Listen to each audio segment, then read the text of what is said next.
ESPN welcomes you to the following presentation of the National Football League. Back in Houston, if you're watching on ABC, the Spanish version of this game is presented by ESPN Deportes. You can access it by using the SAP function on your remote control.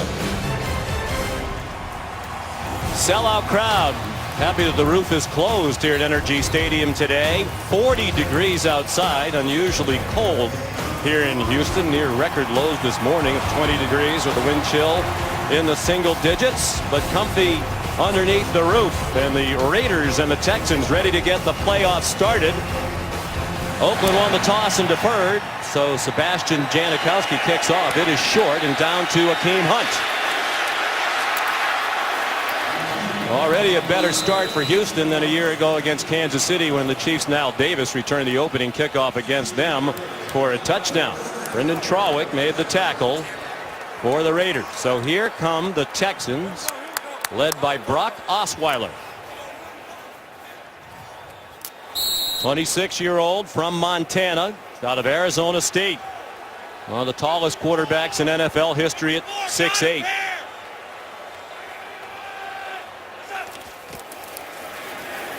On the ground with Lamar Miller, and he's ahead for 3. TJ Carey, the nickelback, made the tackle for Oakland. First career playoff start for Brock Osweiler. 4 years in Denver, mostly a backup there. 13-8 in the regular season. 8-6 this year as the starter in the first 14 games. Only Ryan Fitzpatrick of the Jets had a lower passer rating in the NFL regular season this year. Going to try to go at a quicker tempo today, and the pass incomplete, intended for Lamar Miller. Well, this is where Brock Osweiler is most comfortable, in a no-huddle offense. He was a no-huddle quarterback in high school. He did it at Arizona State in college, and he had his most success in Denver. And they want to get the plays in quicker, give Osweiler more time at the line of scrimmage. Third down, this has been a slow-starting Texan offense. Saw George Godsey, the offensive coordinator, who calls the plays in tandem with the head coach Bill O'Brien. It's a collaborative effort.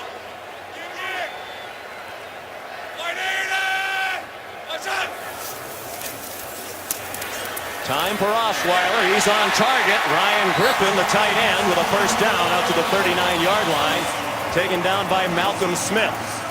That's where they go a lot on third down. Right side of your screen. Griffin on an outside break beats Malcolm Smith. That's good accuracy. First down Texans. Both of these tight ends, Fedorowicz and Griffin, with over 50 catches. And they have 116 catches now in the tight end group. That's the franchise record. Lamar Miller runs to the 45-yard line. Tackled by Perry Riley, David Amerson. There's the offense that George Godsey is working with to start the game. Lamar Miller back in action after missing the last 2 weeks of the regular season with an ankle injury. He's still the 10th leading rusher in the NFL with more than 1,000 yards.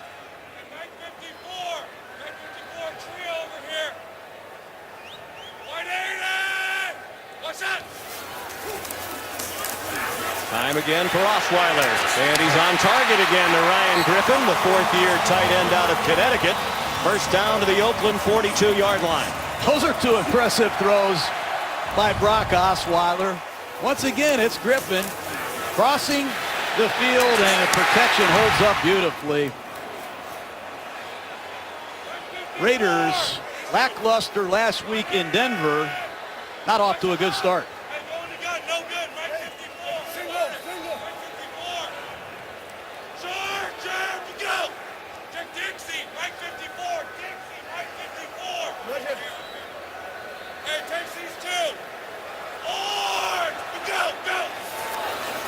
Blitz off the corner. Lamar Miller taken down by the blitzing TJ Carey after a short gain to the 40-yard line. The Oakland defense, coordinated by Ken Norton Jr., got better as the season went along. The front bolstered by the return today of Stacy McGee, who hasn't played since late November with an ankle injury and a groin problem. And the star up front, the great Khalil Mack, going to the Pro Bowl for the second year in a row. Now in his third season out of the university at Buffalo. Osweiler, time, incomplete. Looking for Griffin with Malcolm Smith in coverage. You see that a lot this year. Confusion. Osweiler, Griffin not on the same page. Ball could have been intercepted. Just so hot and cold. Osweiler and this Texan offense really struggles. I don't think they've scored an offensive touchdown, Sean, in the last 3 or 4 games. Important they get something early to get some momentum and get this crowd in the game. 9-7 on the year for Houston. The AFC South champions, tied with Tennessee, but won the tiebreaker with their 5-1 record in the division. They were 7-1 here at home this year. Here comes the blitz. Osweiler in trouble. Weaves his way through the traffic and gets spun down short of the first down by the Pro Bowl safety Reggie Nelson with help from Bruce Irvin. Good call by Ken Norton. They bring both defenders. You see Irvin on one side. You're going to see Carey come off the other side. The Texans have struggled against the blitz miserably all season long. And here's Shane Lechler, a former Raider. 13 years a Raider. Now back in his home area in Houston with the Texans. One of the great punters in NFL history in his 17th year. And a good kick. Fair catch made by T.J. Carey just outside the 5-yard line. First chance for Connor Cook as a starter in the NFL after this. ESPN's NFL Wildcard is brought to you by GMC. We are professional grade. And by NFL.com/Pro Bowl on sale. Buy your tickets for the 2017 Pro Bowl in Orlando today. First possession on offense in this playoff game for Oakland. Connor Cook backed up at his own 7-yard line as he takes his first NFL snap as a starter. Doesn't get any tougher than this.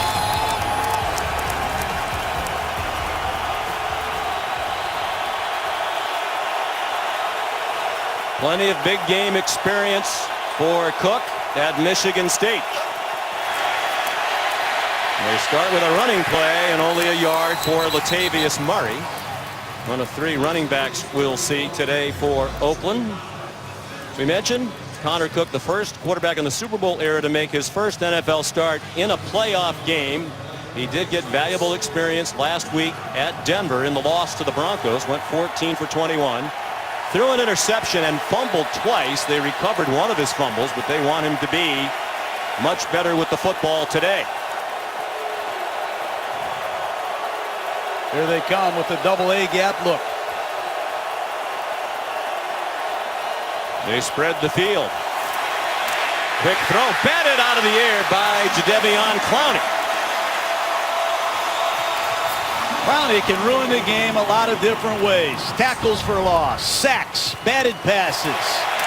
He has been healthy this year. That's why he's a Pro Bowl player. What an impact he has had in the absence of J.J. Watt. 3rd down and 9, Sean. Be very careful. This is when Romeo Crennel revs them up. A lot of linebackers on the field with 6 defensive backs.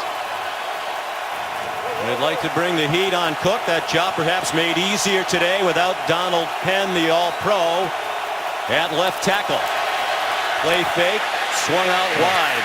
Amari Cooper can't find any running room. A.J. Boye leading the fired-up Houston defense. A.J. Boye, what a story he is. They have a lot of first-round draft choices on this Texan defense, but I still think the strength of this unit is the play of their corners.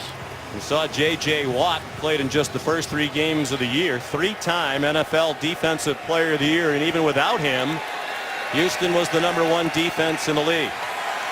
Marquette King had a fantastic year as the Oakland punter, averaging 48.6 yards per punt, 2nd in the league behind Pat McAfee of Indianapolis.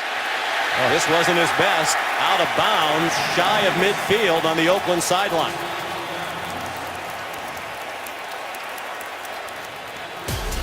He had 5 punts of more than 50 yards last week at Denver. This one 31 yards. The end zone seems to have been taped off for the Texans this season. There are 25 touchdowns this year, the fewest by a playoff team in the 16-game era, which started in 1978. Their 1.56 touchdowns per game is the lowest average by any playoff team in 82 years. Since the 1934 New York Football Giants averaged 1.38 touchdowns per game. Historically bad on offense, but riding the #1 defense in the league and solid special teams. They are the AFC South champions. Great field position for Osweiler. Quick pop. And then DeAndre Hopkins got popped by Reggie Nelson. Reggie Nelson, what a player. They're blitzing more than I've seen the Raiders blitz all year. It's an overload blitz. It's going to come off the left side. They're one short. Osweiler throws it to his hot receiver, and Reggie Nelson's done it well for a long time. Former Cincinnati Bengal 10-year veteran Lamar Miller taken down for a loss. Khalil Mack, not just a pass rusher, solid against the run as well. Texans got to take advantage of this field position, Sean. Those are two poor plays. And on 3rd down and 8, will Ken Norton, the defensive coordinator of the Raiders, continue to blitz? Because Houston has been miserable solving it.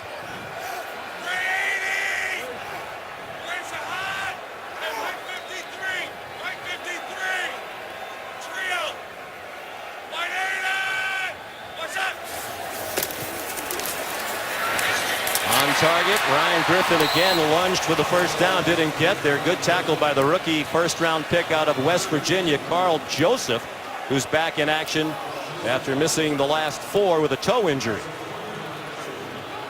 On 4th down, they're sending out Nick Novak. You just showed the stat. They don't score a lot of touchdowns. Thank goodness for Nick Novak. He has come in here, made 35 field goals, and this one of 50 yards is no gimme. 35 field goals is the Texans single season record. Not a record you want to set if you're the head coach. You want touchdowns. 3 out of 6 from 50 plus. This one exactly 50 yards. And heading right down the middle. And Houston is first on the board in this wild card playoff game with just under 8 minutes to go in the first quarter. Only Justin Tucker of Baltimore kicked more field goals in the regular season than Novak. Sean McDonough, John Gruden, Lisa Salters, Adam Schefter back in Houston, where the Texans have already scored more points than they did in last year's wild card playoff game against Kansas City when they were shut out 30-0. 3-0 Texans as Nick Novak gets ready to kick off. Jalen Richard, impressive rookie. We'll bring it back from the 5.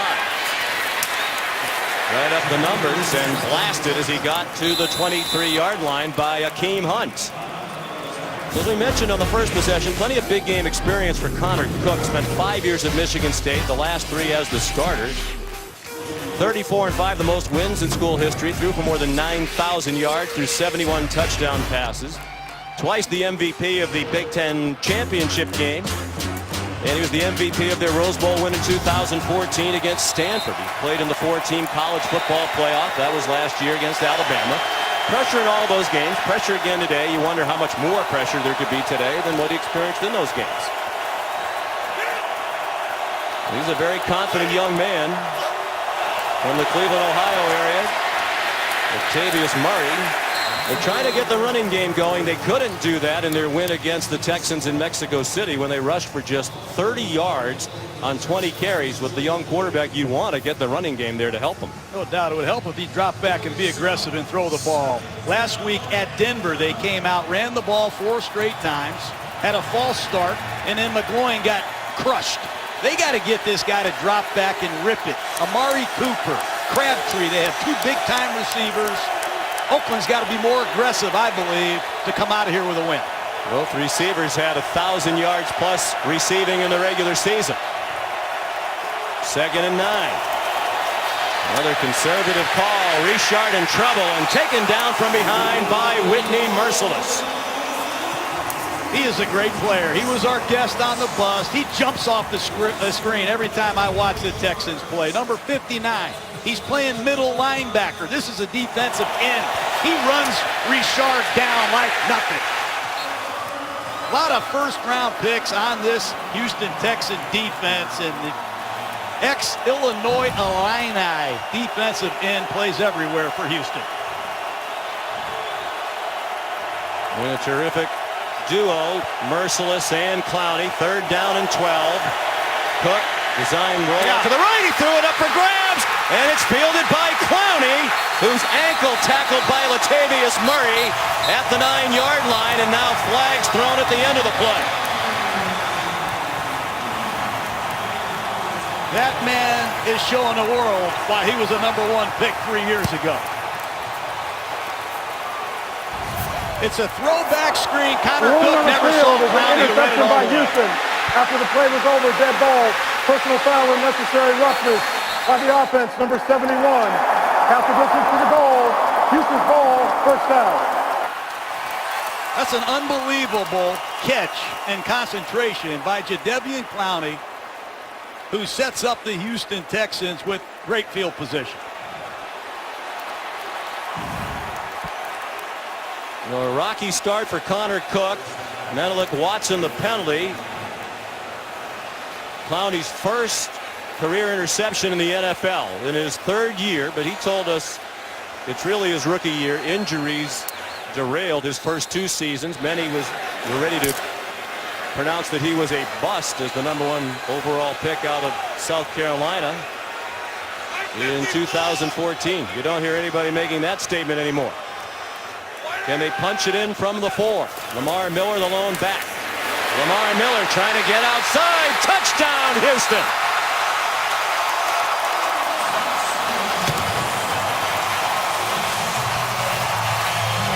You have a #1 defense in the NFL. If you can play good offense, you can go a long way. You're going to see a reverse come over the top, and Lamar Miller goes the other way untouched. 4-6. Nice work by Fedorowicz at the point of attack, and Oakland is in real trouble.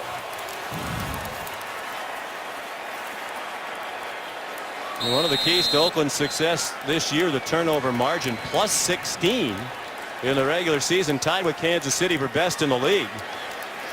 Both coaches talked about what should be a close game with offenses that might struggle with new quarterbacks who can't turn it over.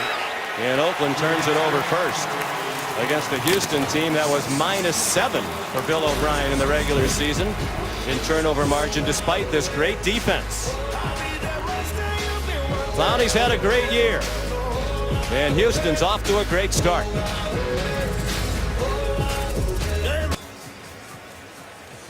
Big play by Jadeveon Clowney. Spoke with him 2 days ago. He said it's hard not to get frustrated when the offense struggles all year long, but all we can do is continue to go out there, make big plays, be the best defense in the league, maybe even score on defense. They didn't quite do that, but they just about did. Nick Novak's kick down by Jalen Richard. And Oakland will start at the 25-yard line. Here comes the game record Clowney again. Well, both of these bookend defensive ends, they got Whitney Merciless playing middle linebacker, and he can run down your running backs. And that puts you in a predictable screen situation, and Jadeveon Clowney shows great instincts and athletic ability. I love watching these two, man. It's incredible, the performance of Romeo Crennel, the defensive coordinator, and this defense in the absence of J.J. Watt. Astonishing to me. So Connor Cook, known for his poise, that'll be tested early as Houston has scored 10 points in a span of 1 minute and 41 seconds. And it's been a very shaky start on offense. Even that gets juggled, but made by Crabtree. And he advances to the 44-yard line. Jonathan Joseph made the stop after a 19-yard gain. That says a lot about Connor Cook. You throw an interception, you're down 10-0, play action pass, come up humming. That's a good throw, and if Crabtree keeps his feet, that might be a big game. Crabtree has been prone to drop balls and nearly lost that one.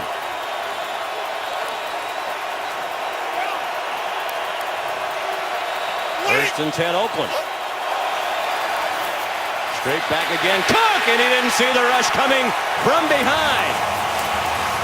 DJ Reader, the rookie out of Clemson, a 5th-round pick. And all these Pro Bowl offensive linemen inside, and they're not playing well enough. Reader, number 98. He plays nose tackle. rookie out of Clemson. Off the left side, beat Manila Watson. Penetration inside. There's Reeder at right defensive end.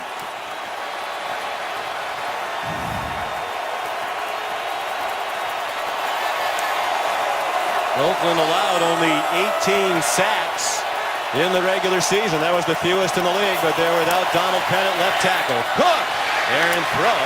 Closer to an interception, and the completion to Crabtree. A.J. Boye feeling like he should have come up with that one. Here's the Raiders offense. 2 Pro Bowls players in the starting offensive line today. Would have been 3 if Penn could have gone at left tackle, but it's Watson there for Penn. Amari Cooper going to the Pro Bowl for the 2nd time in as many years, out of the University of Alabama.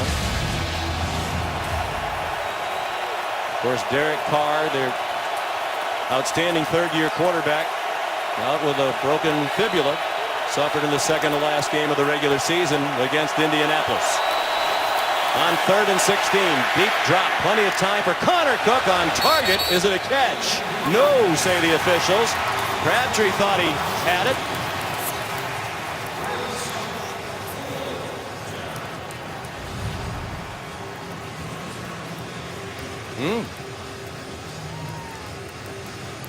What do you think, Coach?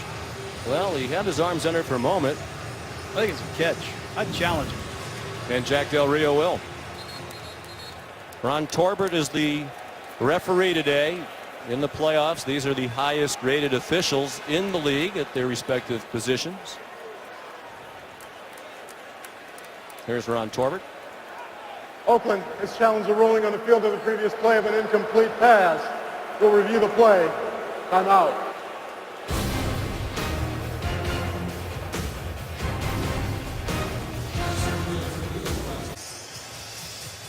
Jack Del Rio the challenge. Ruling on the field an incomplete pass. Here comes Ron Torbert. After review, the ruling on the field is confirmed. It's an incomplete pass. The ball hit the ground before the runner secured control. It'll be Oakland's ball, 4th down.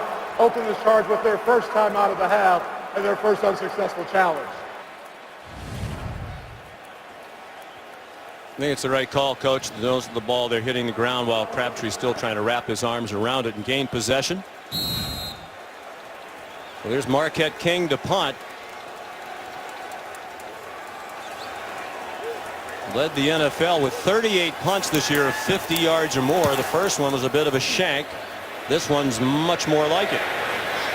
Tyler Irvin lets it go over his head. Tywan Jones tried to rescue it. And the ball winds up in the end zone. Plenty of Raiders there, but they couldn't save it. Great effort, golden opportunity, and 4 different Oakland Raiders with a chance to down this ball. You see the beautiful effort by Jones to give another teammate a chance. Holmes 18, Bates 56. You see McGill 39 slide into the end zone. No control. Obvious touchback. I'm not sure Darren Bates, who was trying to help him, actually helped. So 62-yard punt, just a net of 42 for King. And the line of scrimmage, the 20 for Brock Osweiler in Houston, already leading 10-0.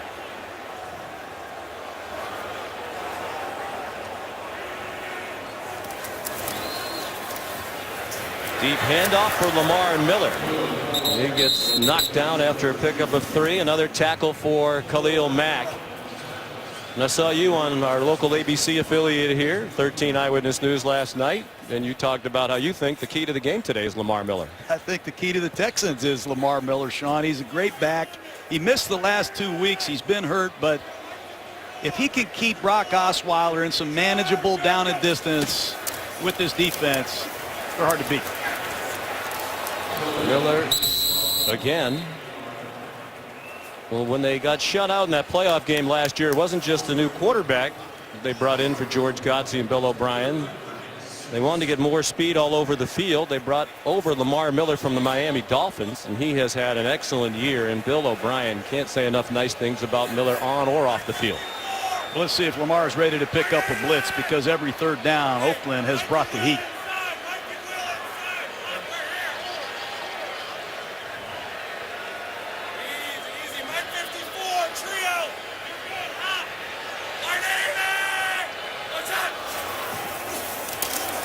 5-man rush, a knuckleball incomplete for C.J. Fedorowicz. He was looking for a flag. There is a flag at the 34-yard line. Not really all that close to where the ball wound up. Malcolm Smith had the coverage. I think DeAndre Hopkins perhaps was held. He's looking for a call. You see Fedorowicz held by Malcolm Smith, and they may pick this one up. Pass interference, offense number 87. Whoa. That penalty is declined. Result of the play is 4th down. Wow.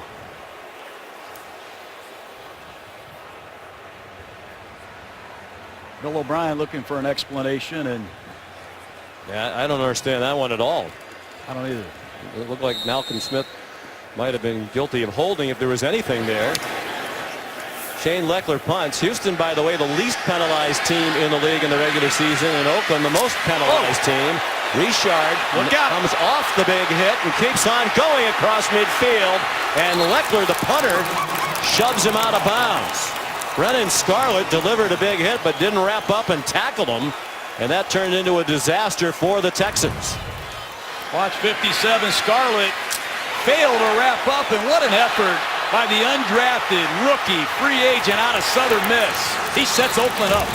37-yard return of a 51-yard punt. The Pro Bowl is headed to Orlando. You can watch your favorite NFL stars compete in the 2017 Pro Bowl presented by Aquafina. With celebration entertainment, a return to the traditional AFC versus NFC format. You won't want to miss it. Tune in on Sunday, January 29th at 8 Eastern Time on ESPN. Check out the new Pro Bowl Skills Showdown on Thursday, January 26th at 7 p.m. Eastern on ESPN. Great field position for Oakland from the 38-yard line of Houston. And a big hole. Latavius Murray breaks the tackle of A.J. Boye. And he's chopped out of bounds by the safety, Quentin Demps, at the 20. Some poor tackling hurting Houston. It's a nice cutback run. You're going to see on the left side of your screen, number 21, Boye, in position to make this one-on-one tackle. But Murray, who leads the Raiders with almost 800 yards, gashes him. Oakland got quickly to the line. They stay with Murray.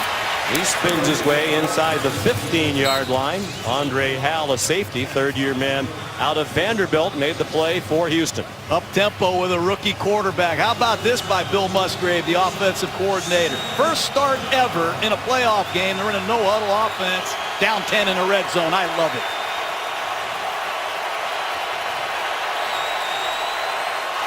On 2nd and 4, 5-man rush. They got it off quickly. Here's Walford, the tight end, with a first down inside the 10-yard line. Clive Walford with his 34th catch of the year. Going quick. They're going to be in a check with me. They're letting Connor Cook assess the defense, and they give him a handful of plays. He'll choose one based on what he sees. Murray. Inside the 5 and down at the 1-yard line. They are massive at guard. Osemele at left guard, and Gabe Jackson, I call him BG, Big Gabe. This man is what you call a power offensive guard. They do an excellent job on these double teams, and they run right behind the push. 2nd down. Gabe Jackson, 336 pounds. At right guard. It's a mammoth offensive line. Olawale, the fullback in the game, and Murray has a touchdown. That's why they won 12 games. Run right behind Big Gabe. You got a fullback, Jamez Olawale. He's going to lead this kick-out block, and nobody touches Murray. He had 12 in the regular season, and Ronnie Hudson, number 61, proves why he's a Pro Bowl center. Now 13 touchdowns total, all of them on the ground. Murray's been great when they get in close. 6 of those 12 touchdowns in the regular season came from the 1-yard line. This one from the 2. And Sebastian Janikowski for the extra point. 10-7. Houston the lead with just more than a minute to go in the first quarter. One of the keys for Oakland in the regular season, taking advantage of good field position. They did there for their first score of the day. Here's Alfred Blue bringing back the Janikowski kickoff, and only to the 18-yard line. Darren Bates made the tackle for Oakland. There's Tom Savage, who was their starting quarterback for Houston the last 2 games of the regular season, but he suffered a concussion and has been replaced by Brock Osweiler, as you can see, not even dressed today.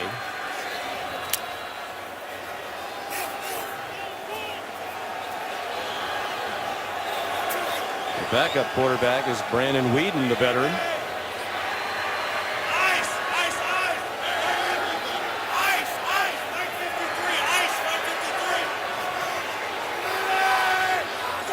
Alfred Blue, the backup running back, trouble with the snap for Osweiler. And he used every bit of that 6'8" frame to get the ball back, despite the best efforts of Danico Autry to rip it away from him.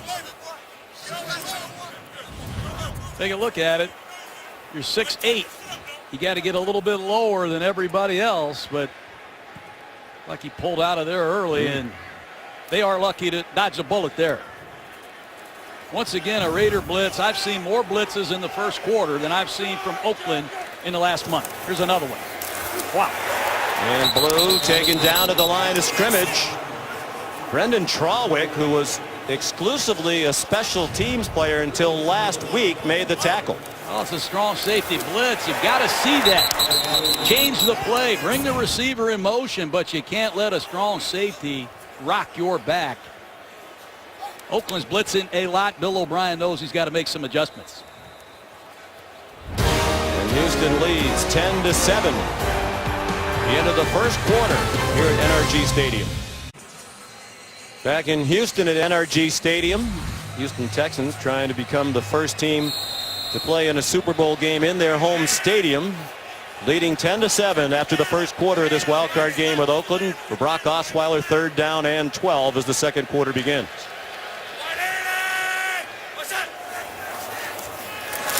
Will Fuller in a lot of trouble.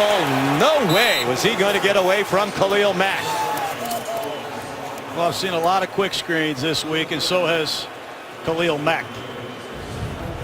Ball comes out quick. That's called redirection and finish. Khalil Mack, what a player he is. He can diagnose plays, and he can make just about any play on a football field. Jalen Richard back deep for the punt. This punt returned a momentum changer in this game. Here he comes again. Could not dance away from Corey Moore. But good field position again for Oakland from their own 43-yard line. Well, we've already seen the talents of Clowney and Mack. They were the first 2 defensive players taken in the 2014 draft.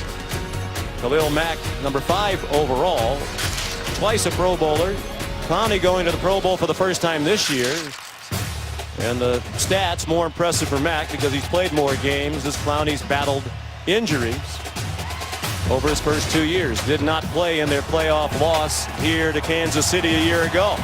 Mack playing in his first playoff game. The same is true of many of these Oakland Raiders. Playing a playoff game for the first time since the Super Bowl in 2003. Connor Cook on target. Michael Crabtree ridden down in Houston territory at the 43 by Jonathan Joseph. And you see the quickness of Connor Cook. Watch him come right out of this play action pass, flip his head and get this ball out of his hand with excellent location. I like that call on first down. 14-yard gain. Back to the run with Murray, and he could not get away from Jadeveon Clowney. A pickup of 2. Raiders have 3 distinctly different backs. You're going to see them all within the same possession. Right now, the lead horse is Murray, who leads the Raiders with 12 touchdowns in a regular season, but they have 2 great change of pace backs, Richard and Washington.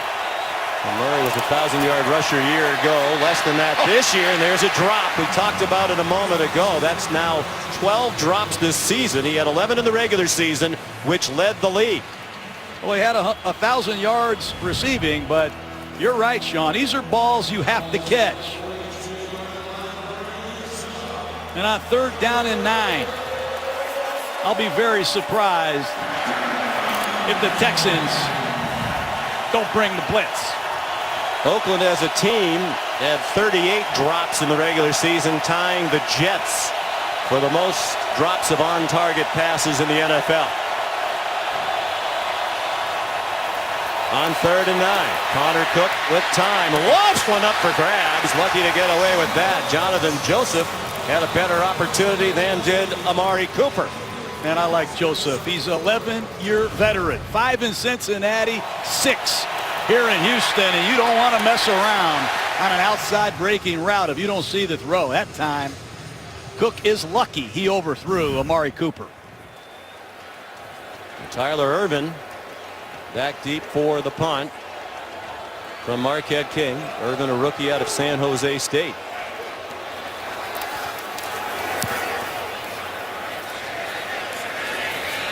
King angling for the corner. Great work this time by the punt coverage team. Andre Holmes able to keep it in play, and the ball will be marked at the 5-yard line.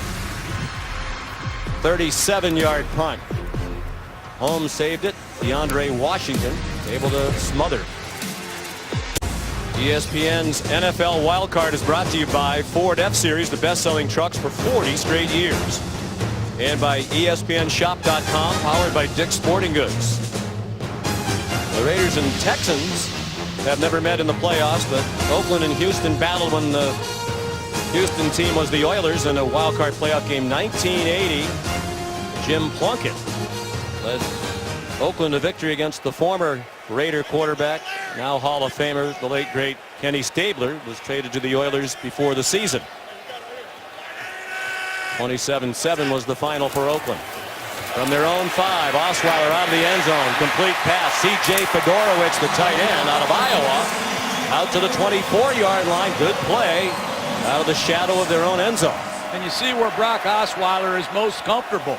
You would think against the blitz he would be looking for DeAndre Hopkins, his great wide receiver, but he is most comfortable in the middle of the field working Fedorowicz, who has really exploded onto the scene this year as a receiver. 18-yard gain on the completion to Fedorowicz. They popped the quick run with Lamar Miller sliding forward to the 29. Pickup of 6. Well, they got to get this man involved in the game. His production way down this year. A lot of interceptions thrown targeting Hopkins. Miller bounces off the pile, got away from Khalil Mack among others. Some poor tackling on both sides, a factor here in the first half. Reggie Nelson finally chased Miller out of bounds, but he got almost to midfield to the Houston 48. Great running instincts. He keeps his feet alive. There's nothing there. He bounces it back. And Lamar Miller, a top 10 rusher in pro football, has become a workhorse. Seldom used in Miami. He really enjoys that role. Play fake. Osweiler over the middle and caught by Fedorowicz to the Oakland 35. Taken down by Carl Joseph, and Houston impressively on the move. Certainly are. It's a trap pass on 1st down, and Osweiler is feeling it. Fedorowicz against the rookie Joseph on a square in. Ball thrown perfectly. Good pass protection. Here comes Osweiler in the no-huddle offense. Leaning heavily on the tight ends, as he did all season long, when he struggled to get it to DeAndre Hopkins.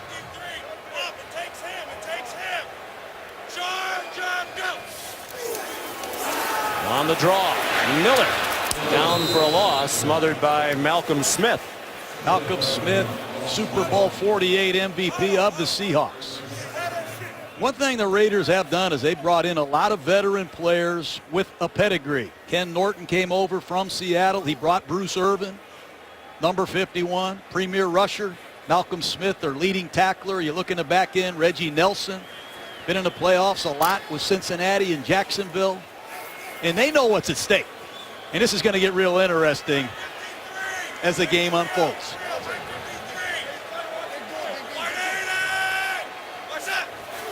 Second and 12. They bring a blitz. Osweiler got it off. There is Hopkins with some running room. And he slides down with a first down at the 24. Another blitz. And when you bring the house, the ball's going to come out quick. 29, Emerson falls down. And DeAndre Hopkins, who had a great run after the catch last week against Tennessee, gets a first down. Crowd thought that was an illegal hit.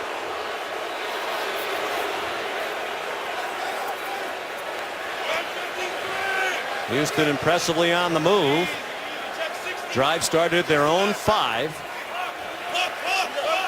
They're the only team in the league in the regular season that did not score a single point on any possession that started inside their own 10. No touchdowns, no field goals, and no complete pass there for Hopkins with David Emerson in coverage. Now, Osweiler, as John said, struggled to connect with Hopkins all season long. He threw 9 interceptions when targeting DeAndre Hopkins. Tied for the most in the league. Phillip Rivers threw 9 when trying to get the ball to Tyrell Williams in San Diego.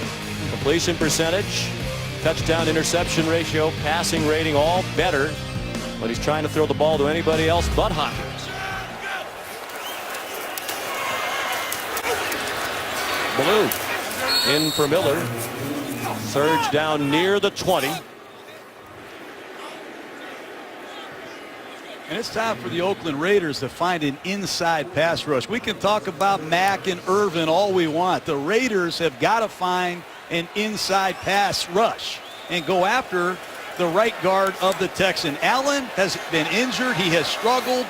Whether it's Danico Autry, Mario Edwards right now, somebody has to win at right guard. Jonathan Grimes in at running back, perhaps to stay in and block.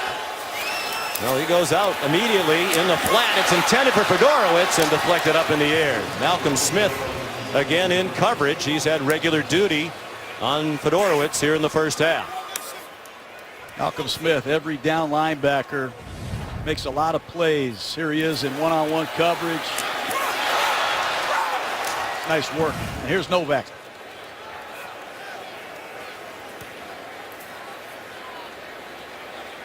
Novak 1 for 1 today from 50.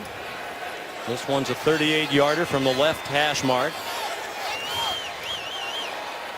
Terrific season for the 9th-year kicker out of the University of Maryland. Good penetration there by Oakland, but they didn't get it, and the kick is good just inside the right upright.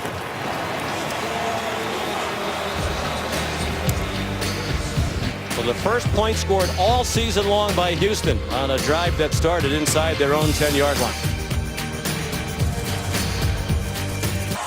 Been a remarkable year for the Houston defense, #1 in the league, despite the fact they played all but 3 games without J.J. Watt, 3 times the NFL Defensive Player of the Year.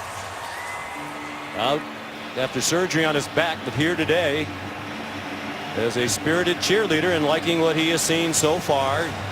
Houston leading 13-7 as Nick Novak kicks off. It is muffed by Jalen Richard. Picked up by Tywan Jones. Well, that worked out better than they could have hoped. Jonathan Grimes runs down Jones across the 27-yard line. Let's check in with Lisa Salters. Hey, Sean. Well, remember, we saw J.J. Watt working out on the side during practice this week. He looked pretty good. He was telling me that his last doctor appointment was on Wednesday in Los Angeles, and he was actually cleared at that appointment for football activity. So if he wasn't on IR, he could have potentially played this weekend. But he said the key to doing it this time, the rehab, was doing it right, not doing it fast. Remember, the surgery in September was the second he'd had in 3 months. All right, Lisa, thank you. Here's Connor Cook under center. Murray to the 30 before he's driven back, led by Christian Covington, second-year defensive end out of Rice here in Houston. Christian Covington, number 95. DJ Reader, number 98. Got to play with great leverage against this massive offensive line of the Raiders. And Vince Wilfork, the 35-year-old veteran, has been quite a mentor. Let's see what Connor Cook has on 2nd and long. What Wilfork told us in Mexico City before the game in the regular season between these two, he said even when we have J.J. Watt. Jadeveon Clowney's our best player. Cook, well protected, throws, almost intercepted. It was a wobbly pass intended for Michael Crabtree. But again, it was the Houston defender at the best chance, A.J. Boye. Boye has been an outstanding player for the Texans. He came in here with 16 passes defensed, almost 50 solo tackles. They lost Kevin Johnson, their first round corner, early in the season, and boy has Boye stepped up.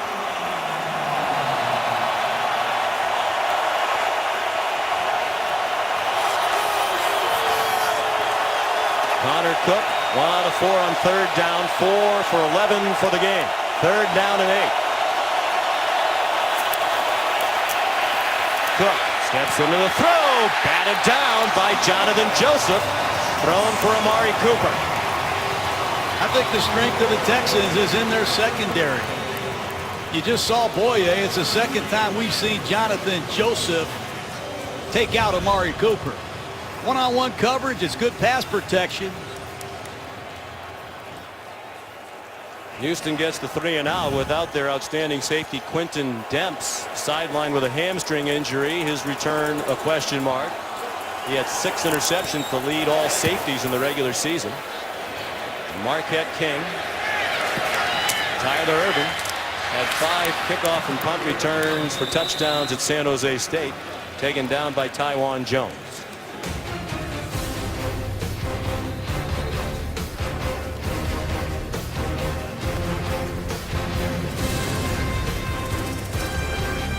NFL playoffs getting started today. The college football season concluding Monday night at 8 Eastern time on ESPN with the college football playoff national championship game. A rematch of a terrific game a year ago, Clemson and Alabama from Tampa. Game streaming live on Watch ESPN, the ESPN app, also on ESPN Radio. Lamar Miller on first down for Houston. A yard or 2 before he's driven back by Khalil Mack, having a monstrous first half for Oakland. I want to see Brock Osweiler take over. I've heard all the criticism about the accuracy, the decision making, not scoring enough points, the big contract he signed. You're in the playoffs, you have a 3-point lead at home. This is what he's brought here to do. 5 tackles already for Mack. With 7 minutes to go in the half. Osweiler with time, incomplete for Hopkins. Crowd thought that T.J. Carey was holding. There is no flag. Well, they were excited when they brought Brock Osweiler here, but the Brock market had been trending downward since the season started. They gave him a 4-year, $72 million contract, 37 of that guaranteed, 16 of that due next season, and then the guaranteed part is over. So he's likely back for another year. But Bill O'Brien admitted their quarterback situation, which they hope had been solved after plenty of revolving door action the last couple of years, is still up in the air going forward. Osweiler throws under pressure, flag down, ball thrown for Will Fuller. Not sure it was catchable. David Amerson had the coverage. Well, Lamar Miller just got run over by a blitz. Before the pass was thrown, holding. Defense number 29. 5-yard penalty. Automatic first down. Amerson called for the penalty. Houston's just got to do a better job. You can criticize the quarterback all you want because that comes with the territory, but they've got to pick up blitzes better up front and help them. It is not one of the best offensive lines in the league in front of him. That's for sure. And Osweiler's talked about the complexity of the offense. Miller in trouble and taken down. Brendan Trawick, what a story he is. Was just exclusively a special teams player, but then last week they lost Nate Allen, a safety with concussion. Trawick came in, made 9 tackles. Well, somebody needs to tell Brock Osweiler that they're bringing a lot of strong safety blitzes. That's the 3rd time they've run right into Trawick. He'll be in the Hall of Fame if that continues. 4th year out of Troy. Loss of 7. 2nd and 17.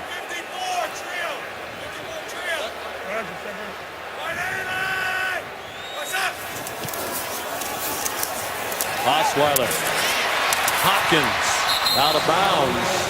32-yard line, shoved out by T.J. Carey, but he is 6 yards short of a first down after a gain of 11. I think Bill O'Brien's going to go to Hopkins a lot for the rest of this game. They're putting him in the slot more this year than I've seen before, and without Hopkins, I haven't seen another Texan receiver step up in quite some time. 3 catches on 5 targets for Hopkins.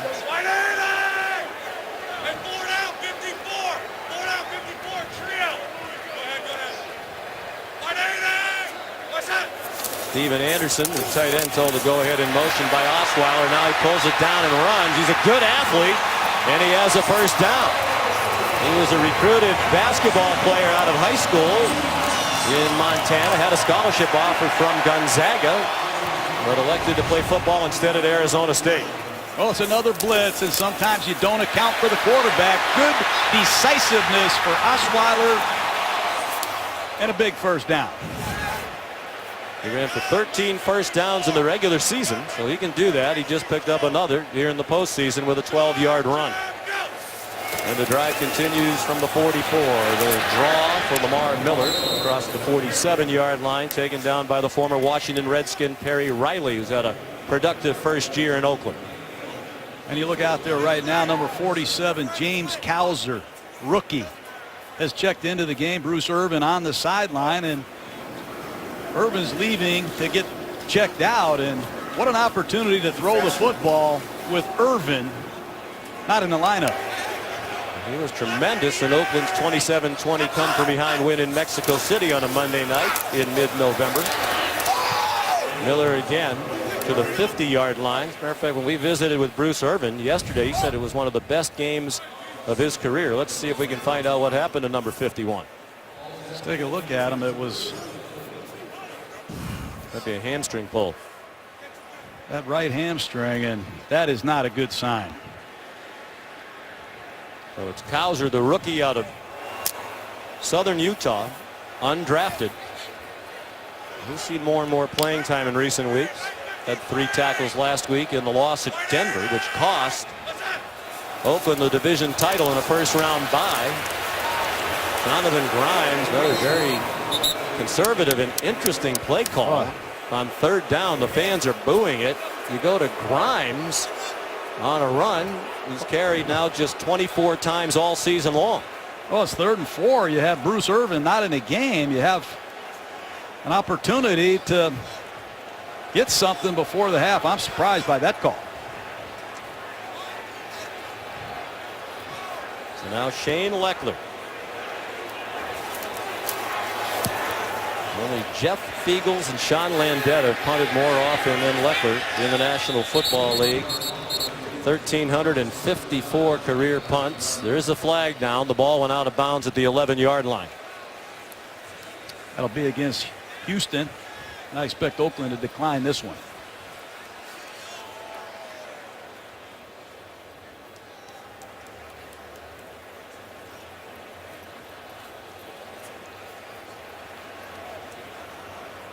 Very surprising call, though, Sean, on 3rd down and medium with that field position. And to give it to Grimes, it really is their 3rd running back.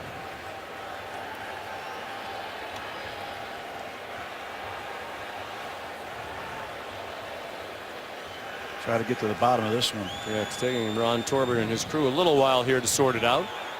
So you mentioned these are highly rated officials at each position, but they're not working as a crew with the crew they worked with in the regular season. There were fouls by both teams during the play. Illegal shift by the offense. Number 20 never got set before the snap. During the kick, holding by the return team, number 23. Those fouls offset. Will replay 4th down.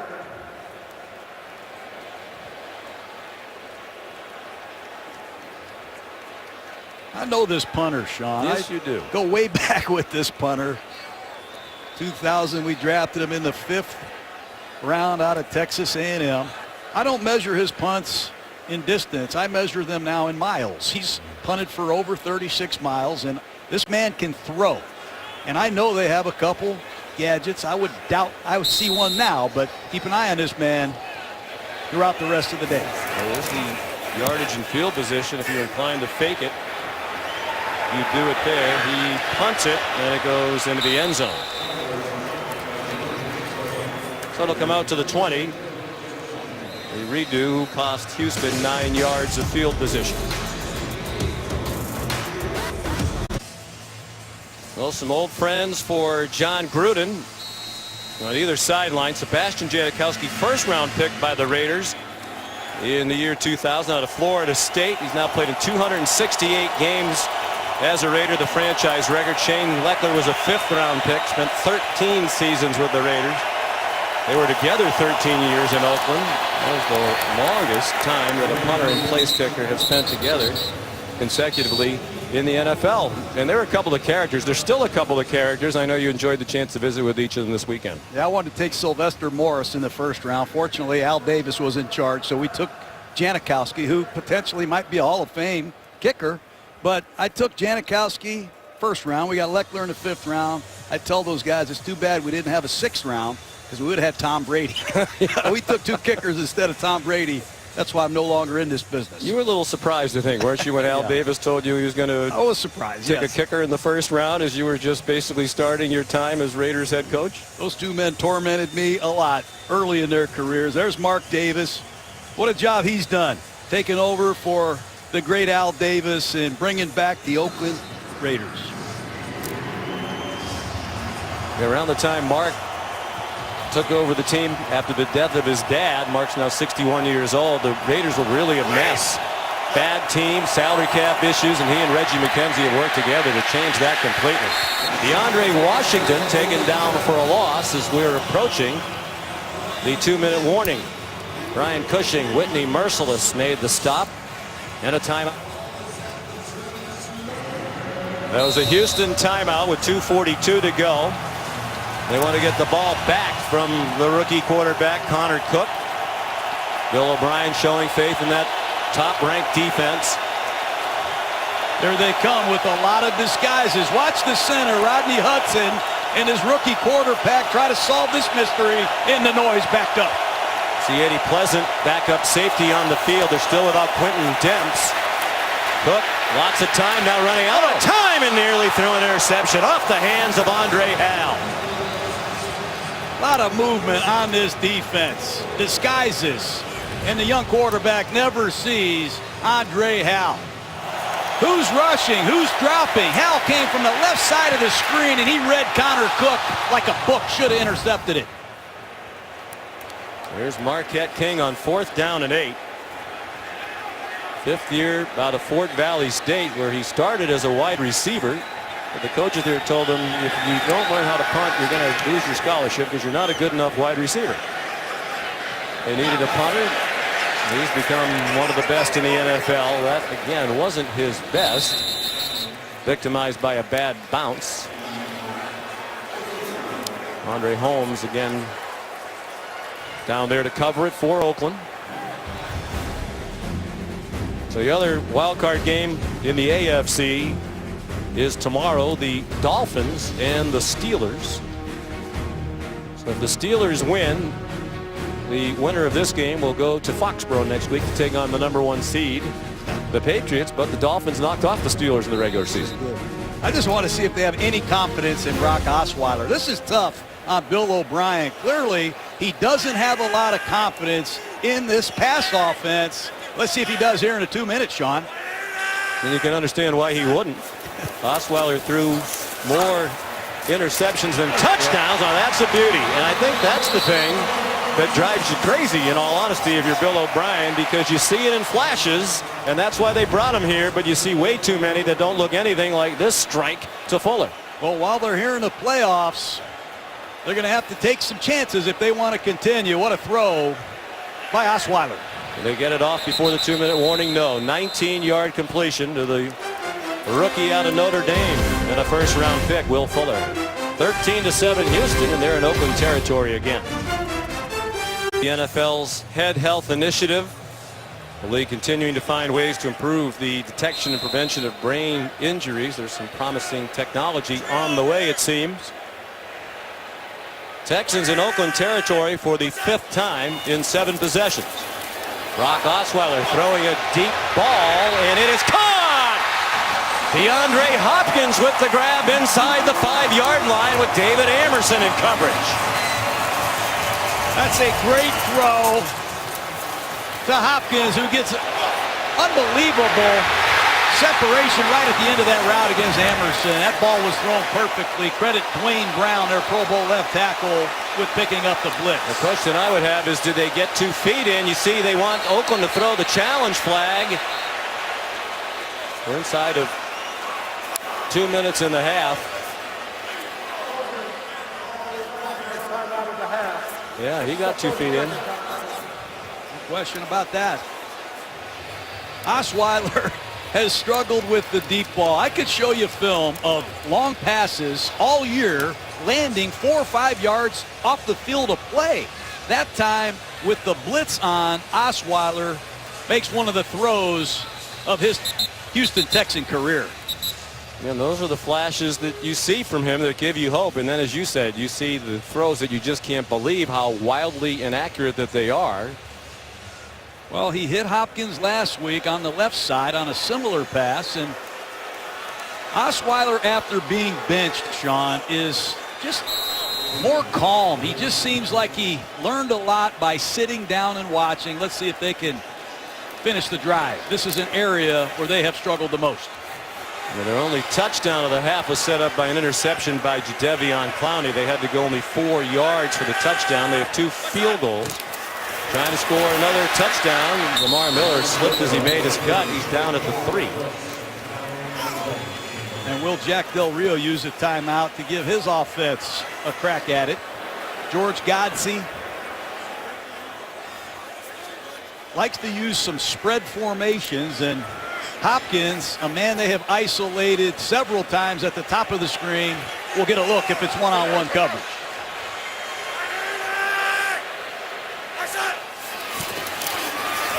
After the fake, another great throw by Osweiler. Hopkins targeted regularly today, and that connection is clicking at long last for Houston. It's 19-7.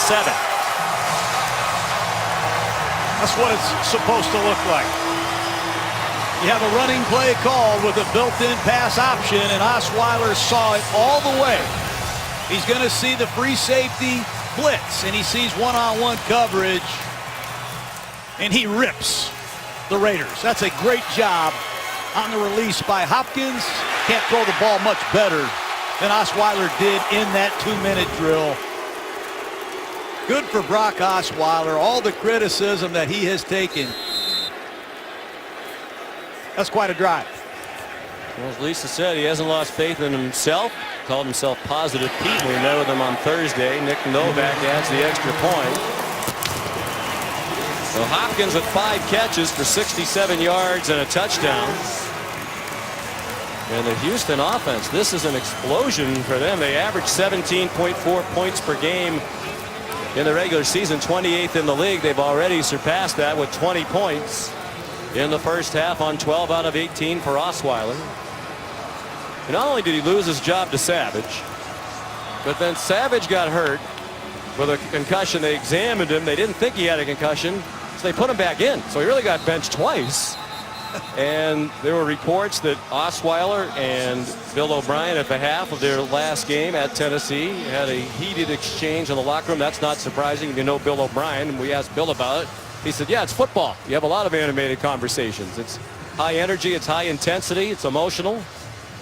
And yeah, I credit Bill O'Brien, Sean. I really do. I've been in his position before. I used to change quarterbacks about every week. It's tough. And he holds every man on this Texan roster accountable, including his quarterback. And it's been tough on Osweiler. They've had a revolving door on the offensive line. They've had some injuries to Lamar Miller. He's learning a new offense. And don't forget, this is his first full year in the NFL as a starter. It's not like he's some 10-year vet.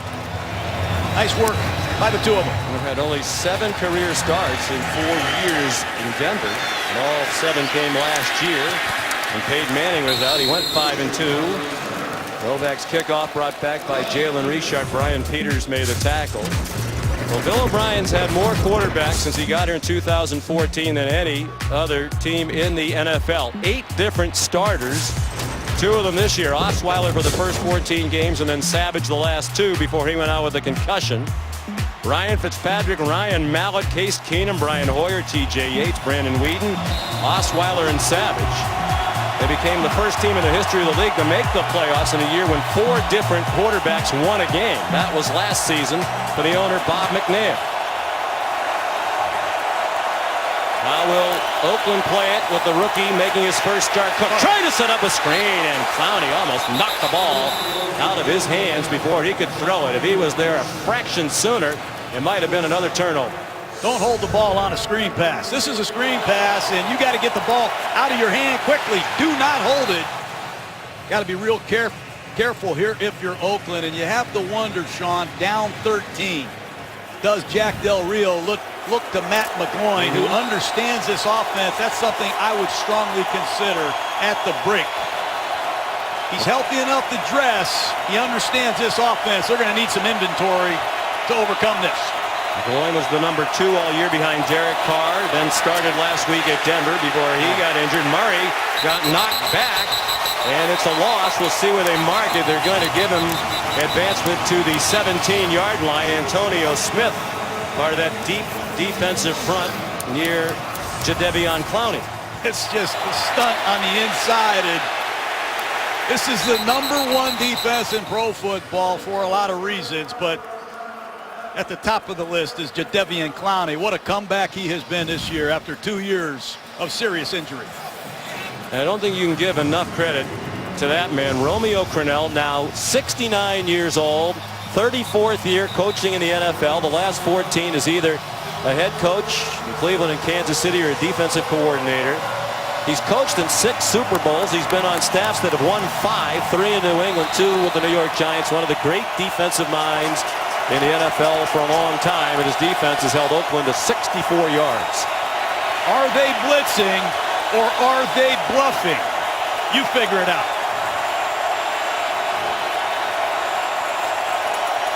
Clowney again lined up near that new left tackle Watson. They run inside away from Clowney. Murray, a tough run, but he's down well short of the first down. Kareem Jackson made the stop at the 28-yard line. Houston does not have a timeout. There is an injured player, and it's Rodney Hudson, the center. Second year in Oakland after 4 in Kansas City. Came over as a high-priced free agent, and he is a very important member of this Oakland team. Does a great job helping set the protections. That's particularly important today without Derek Carr, who's great at the line of scrimmage. Cook has no experience. You see Donald Penn, their Pro Bowl left tackle, wearing a hat. He's out today, and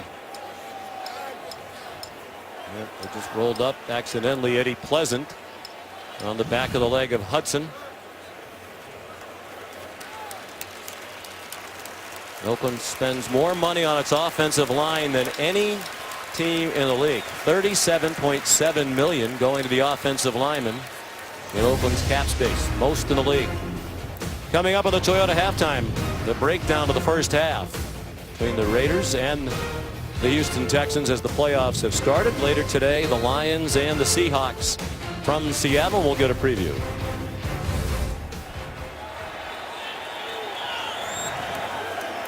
Already the 6th punt of the half for Marquette King. Merciless got close to him. And still a good punt. Tyler Urban tackled at the 35. It looks like Houston is certainly going to have the lead at the half. And they haven't lost in 3 years under Bill O'Brien when leading at halftime. 18-0. They're the only team in the National Football League since 2014 that hasn't squandered at least one halftime lead. Well, that injury to Hudson was like giving Houston a timeout with 42 seconds. Do you risk it, Sean, or would you be conservative and go to the locker room up 13? Well, you're encouraged by what you've seen from Osweiler, and you have good field position, but I think the one thing you don't want with momentum on your side is the critical mistake. flag down. Thrown in the area you'd expect holding.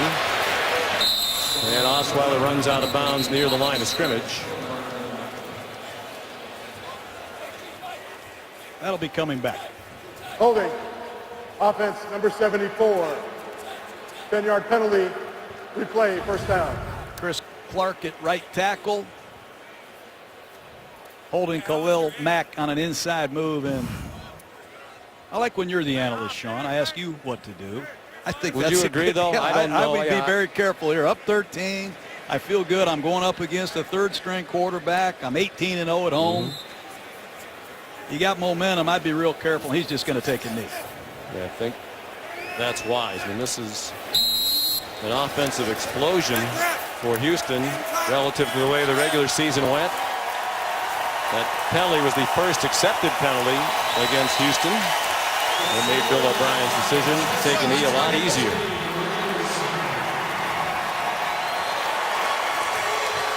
So shaky quarterback situations on both sides. Osweiler was certainly better than Connor Cook, who went 4 for 14 in the first half for 41 yards and an interception. 20-7, Houston over Oakland at the half. Oakland gets the ball to start the second half, but now here's Chris Berman with the Toyota halftime.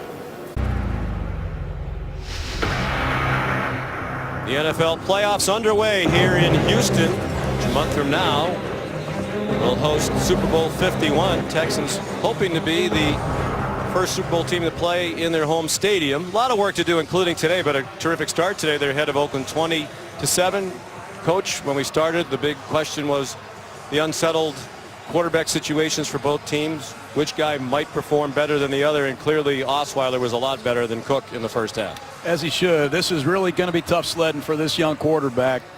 Third-string quarterback, very few reps, but you had the Brock meter early. How about this 2-minute drive before the half? A beautiful throw to Fuller. He goes downtown to DeAndre Hopkins.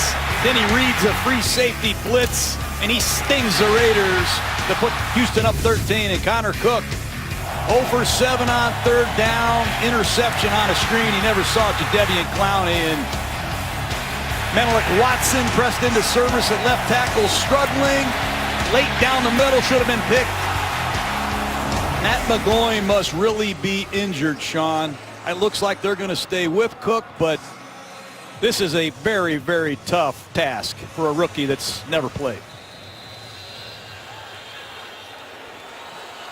And playing without Donald Penn, the left tackle, it started 156 straight games.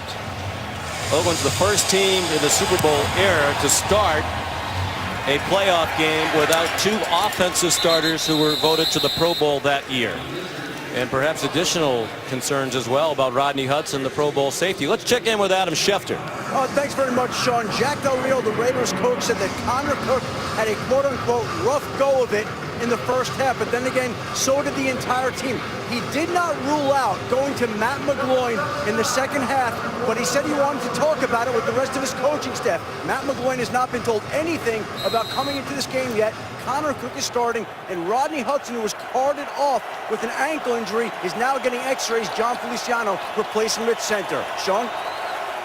Wow, two Pro Bowl offensive linemen out now and their Pro Bowl quarterback, Derek Carr. And there's Brian Cushing to take down Latavius Murray on the first play from scrimmage of the second half. Cushing was here last year when they lost 30-0, and he runs right through a gap and stuffs Murray.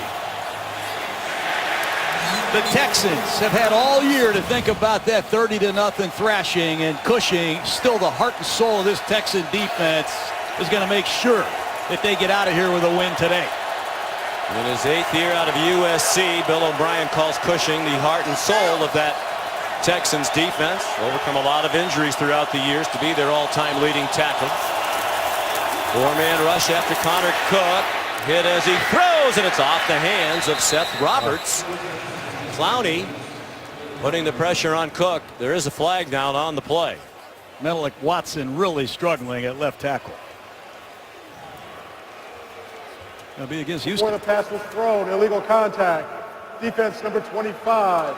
5-yard penalty from the previous spot. Automatic first down. Kareem Jackson, 7th-year corner out of Alabama. Veteran corners. Joseph's in his 11th year on the other side.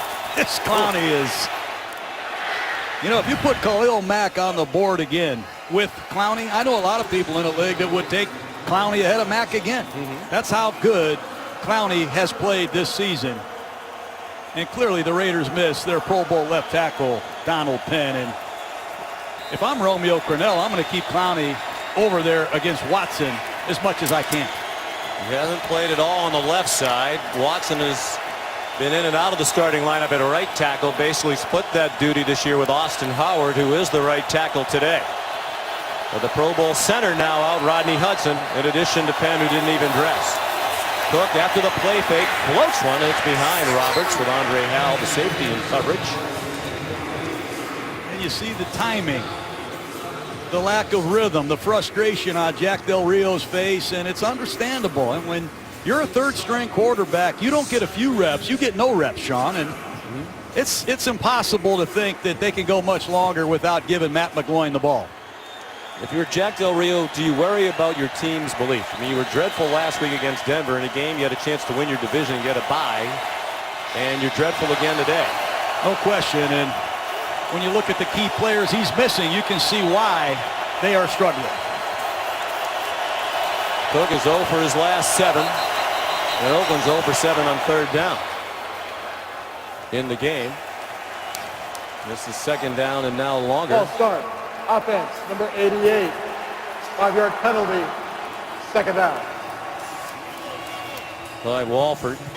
Well, Oakland led the league with 7 players selected for the Pro Bowl, and they're without 3 of them today. That's hard to overcome no matter how good the rest of your team is. Carr out with the broken fibula on Christmas Eve. Some question why he was in the game with a 19-point lead in the 4th quarter against Indianapolis. But Jack Del Rio was concerned that Andrew Luck was capable of bringing Indianapolis back, and that was an important game trying to win the division for Oakland. Cook swung down by Whitney Merciless. That's what they do. They double team Clowney, and Whitney Merciless kills you. They put Denver Kirkland, an extra offensive lineman, over there on Clowney. So they're going to take Clowney out of it. And meanwhile, Whitney Merciless beats Austin Howard. It's a dynamic duo. They have 2 bookend rushers. And what will happen when J.J. Watt does come back? I'll buy season tickets. Watch this defense, Sean. The disguise. They're 0 for 7 on 3rd down. They've confused this young quarterback all day. And this is 3rd and 21. They said they had to run the ball today. Oakland has 38 yards rushing. Lob to Latavius Murray with a lot of work to do, and he's taken down by a host of Texans led by Benardrick McKinney and Kareem Jackson. Well, you forget Benardrick McKinney is 6'4", 260 pounds. Far and away the leading tackler of the Texans. That was quite a collision, and right now Houston looking for the knockout punch. And the 7th punt of the game for Marquette King. He's been busy, punted 8 times in that loss against Denver. They scored just 6 points last week against the Broncos, and they have just 7 today. And the 7 came on a short field set up by a punt return. There's a muff, and Irvin did well. Tyler did to get back on it. With Andre Holmes, who comes charging down there on punt coverage every time, ready to scoop it up if Irvin didn't gather it back in. Flag down.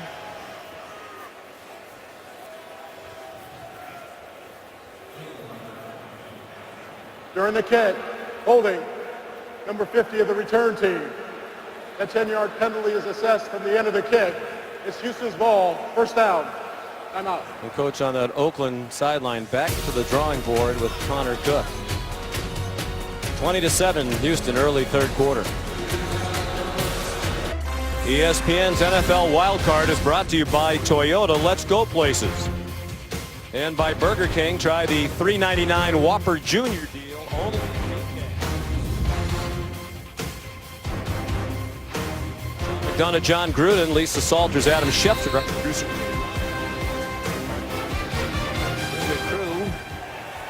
Delighted to have you with us as the playoffs are underway. Houston the ball and a 13-point lead. Lamar Miller carries for 2. Here's Lisa.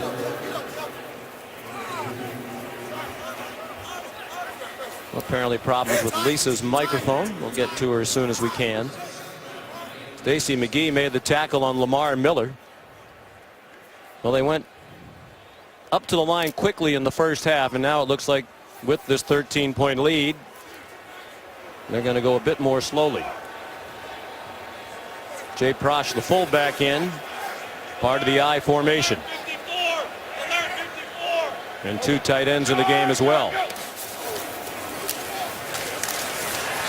Miller taken down by Dan Williams. 2 more yards on the run for Houston. The Raiders had 30 takeaways coming in to this game, and they were plus 16 on the turnover ledger.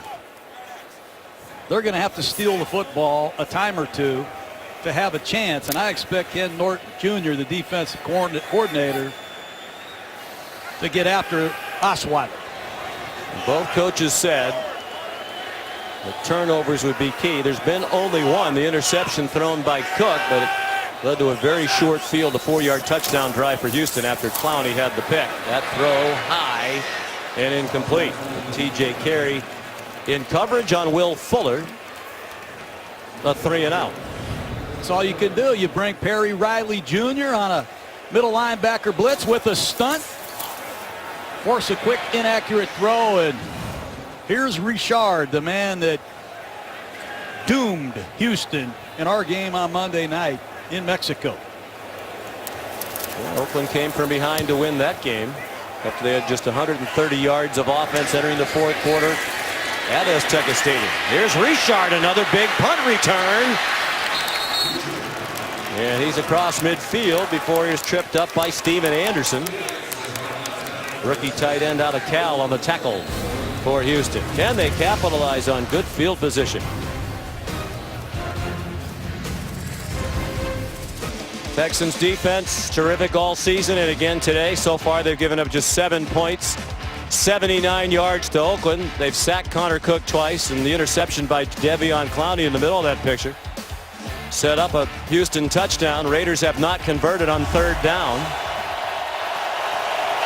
Oakland in the top 7 in the league in the regular season in scoring, rushing, and total offense, but most of that resume built with Derek Carr at quarterback. Cook's throw low. Still a nice catch by Richard, who's been the best player for Oakland today. Well, that's the matchup they want. They want Richard against McKinney. They did that in Mexico City, and Richard won Oakland the football game. But you have to give this man the football where he can run with it.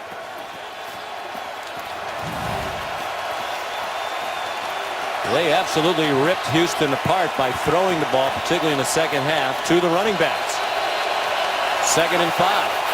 Now they give it to Richard. Ahead to the 41. 3rd and 2. Can they finally convert a 3rd down? Well, in that game in Mexico City, the Raiders running backs caught 11 passes for 199 yards, the most yards receiving by a running back group in a game in the NFL this year. Today, just 2 catches to the backs for 17. 3rd down is short. Great time to take a shot. This is a predictable man-to-man situation. Holmes is at the bottom of the screen. Cooper at the top. Connor Cook. Look out! Merciless has him and swings him down.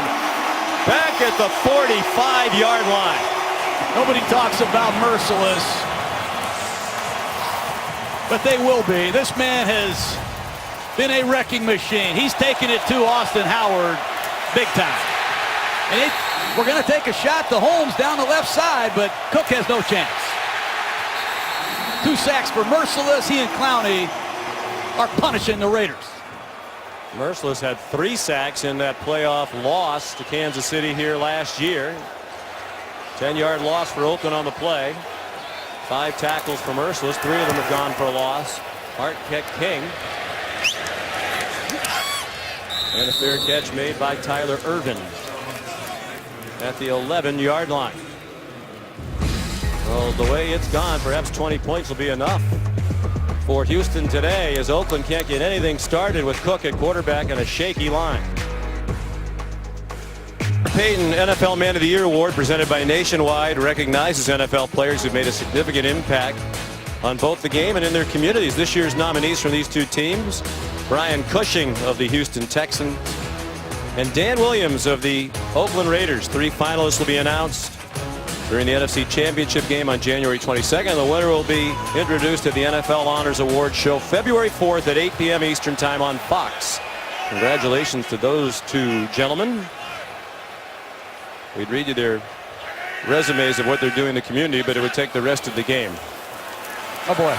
Osweiler trying to get it to Hopkins, and he was smothered by Sean Smith. We have Lisa's microphone working now. Hello there, Lisa. Hello, Sean. Well, I asked Bill O'Brien at halftime what's been working for Brock Osweiler so far, and he said he's in a rhythm. When we go no huddle, we're getting into a tempo. Guys are getting open for him.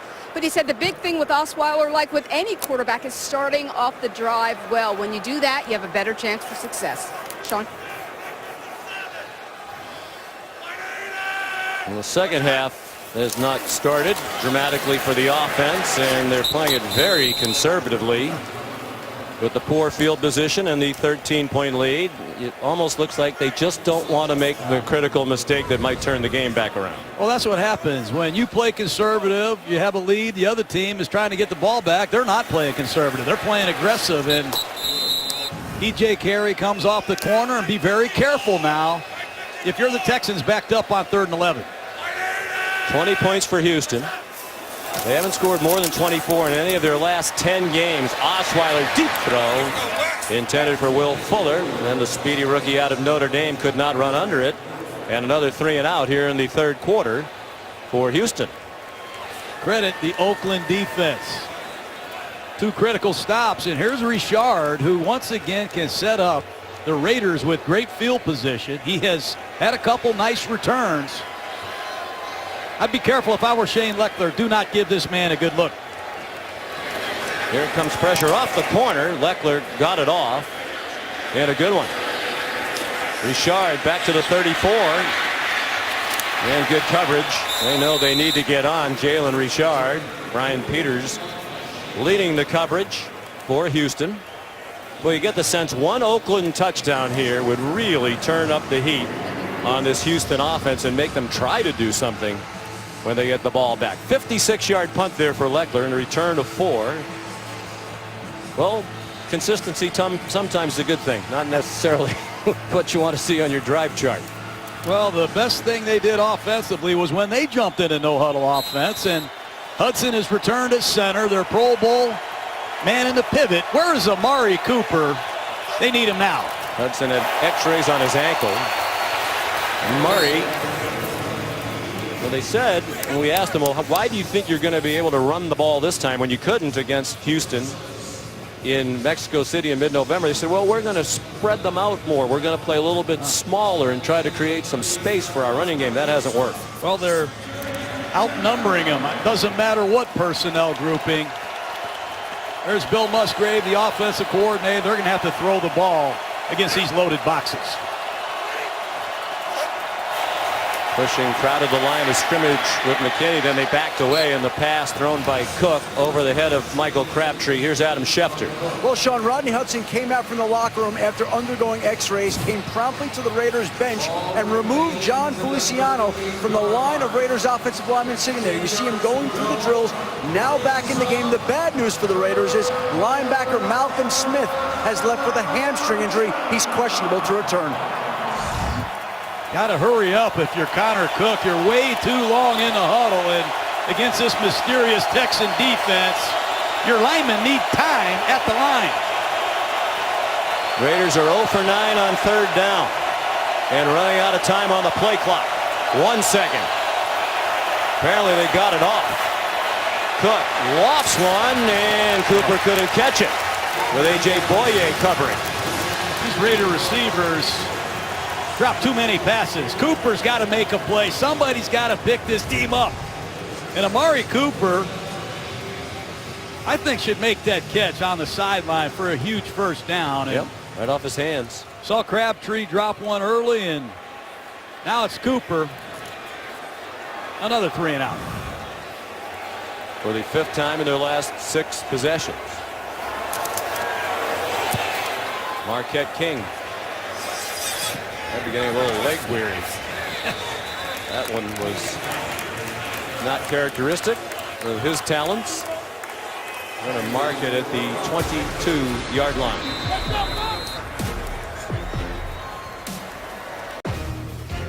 See your favorite NFL players show off their impressive talents and strength, speed, and more in an epic event unlike anything you've seen. Tune into the new Pro Bowl Skills Showdown on Thursday, January 26th at 7 Eastern Time on ESPN. The Pro Bowl Sunday, January 29th at 8, presented by Aquafina.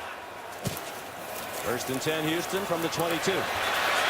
Brock Osweiler dodged the rush and threw a sinker, incomplete, in the direction of Akeem Hunt. That's a throw you'd like to see Osweiler make. Flag down. Going to be holding against the Raiders secondary, but Osweiler is going to scramble to his right. Hunt comes back at him. Got to make that throw for an easy first down.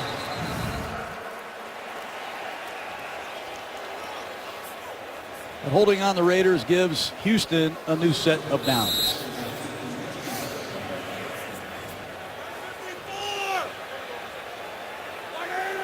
David Amerson called for the hold. First down of the half for Houston. Lamar Miller ahead for 7 to the 34-yard line. George Godsey, 38-year-old offensive coordinator, was a fine quarterback at Tech. Bill O'Brien was an assistant on that staff. George O'Leary was the head coach. George Godsey and Bill O'Brien were together in New England.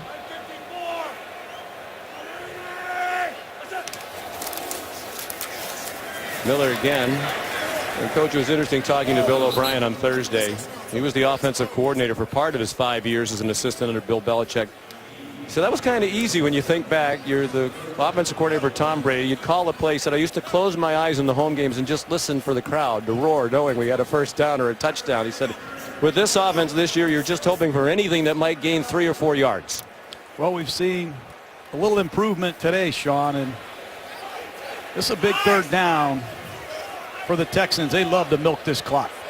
They bring in a big offensive lineman.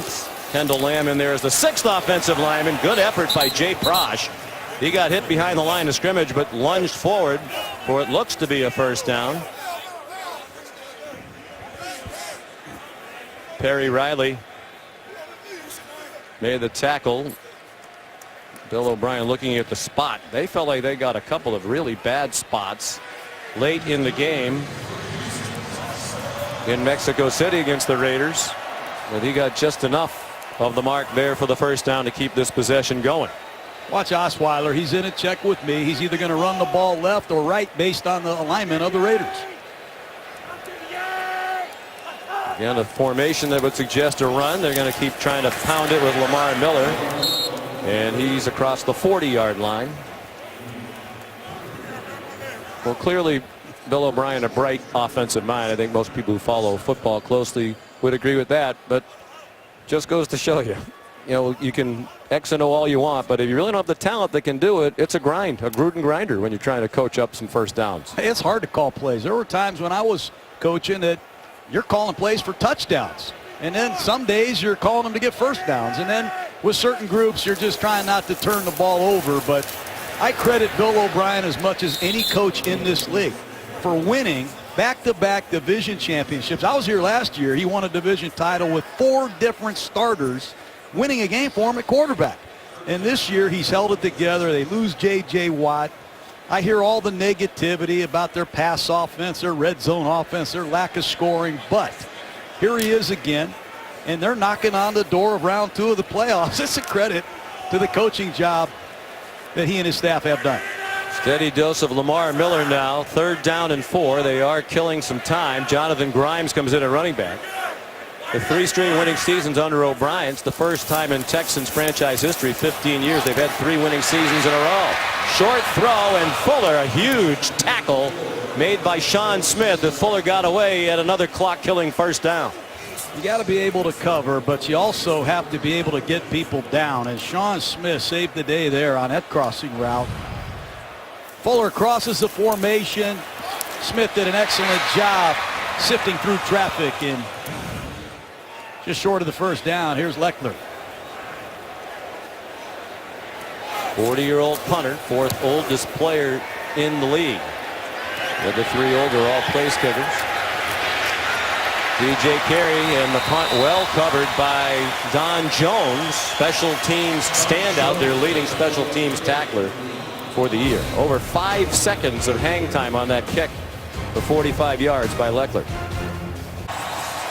Connor Cook still at quarterback. We spoke with Bill Musgrave, the offensive coordinator for Oakland yesterday. He said he was encouraged by the fact that Matt McGloin would dress and could play should Cook struggle. Well, he struggled. They have just 76 yards of offense, but he's still out there with his team down by 13 late in the quarter. They try to get something going with Cooper on the run and nothing doing, no gain. Well, here's why he's hurt, Sean. Watch Osemele get beat by Shaquille Barrett. How about that hit? And then shortly after that, Hudson and Osemele, they failed to switch a stunt, and that was the end of McGloin. And it's hard to watch Derek Carr go down on Christmas Eve and your backup quarterback, who really understands this offense, go down the following week. And the Raiders need some sophisticated execution, and I got a feeling McGloin's the only guy with any sophistication in this offense. That start last week was the 7th of his career, but the first since his rookie season. Derek Carr had started every game of his 3 years in the NFL. The record better every year, 12-3 with him in there this year. The great touchdown to interception ratio, a team record passing total in the overtime win at Tampa Bay midseason, and clutch time and time again with 5 game-winning touchdown drives in the fourth quarter or overtime. Single season NFL record. 2nd and 10. Kareem Jackson was shaken up on the last play for Houston. But he's out and Robert Nelson is in. DeAndre Washington, the ball carrier, and he has just the 7th first down of the game for Oakland. Their 2nd here in the second half. He's come storming off that right side behind Gabe Jackson. Once again, good to see Hudson on that pole. Anytime you can pull a 300-pound center, that's a luxury, and it's good to see Hudson come back after that injury. 14-yard gain. DeAndre Washington taken down by Andre Hal. Loss on the play of a yard. Feel bad for Bill Musgrave, the offensive coordinator of the Raiders. He's done a great job. They've scored 30 points or more 8 times. You can get into all the stats you want, but they don't have Derek Carr. They're missing their Pro Bowl left tackle, and they're seeing the #1 defense. There's just too much offense they cannot access. There's way too many plays that this young man has never even executed.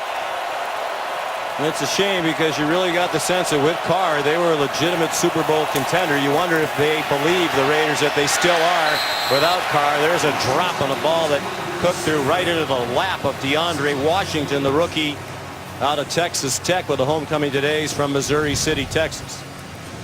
They used to call me Chucky when I coached the Raiders because I used to become a comical person when we drop passes. I could not stand drop passes, and the Raiders have had 3 tonight, and pretty soon Jack Del Rio will look like Chucky if he sees any more of that.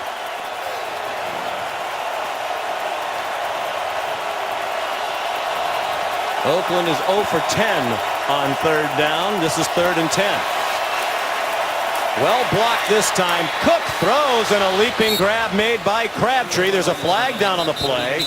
It looks like the mark is just enough for the first down. Well, let's see what the penalty is. They're clapping on the Houston sideline. They think it's going against Oakland. Pass interference. Offense number 15. 10-yard penalty. Replay 3rd down. Well, it's A.J. Boye working against Crabtree. An isolation comeback. You see Crabtree push off with the right arm. You cannot extend your arms at the top of a route. And the Raiders have been the most penalized team in football this year. Jack Del Rio does not like it. No, he thinks some of it's just the history. 18 times over the years they've been the most penalized team in the league, and he said sometimes he just thinks the officials go out there thinking they're going to commit penalties and ready to throw flags against them. But that was clearly a foul against Crabtree. 3rd and 21. He just throws it into the ground with the flag on the ground that Cook clearly had seen. Before the snap, false start. Offense, number 15. 5-yard penalty. 3rd down.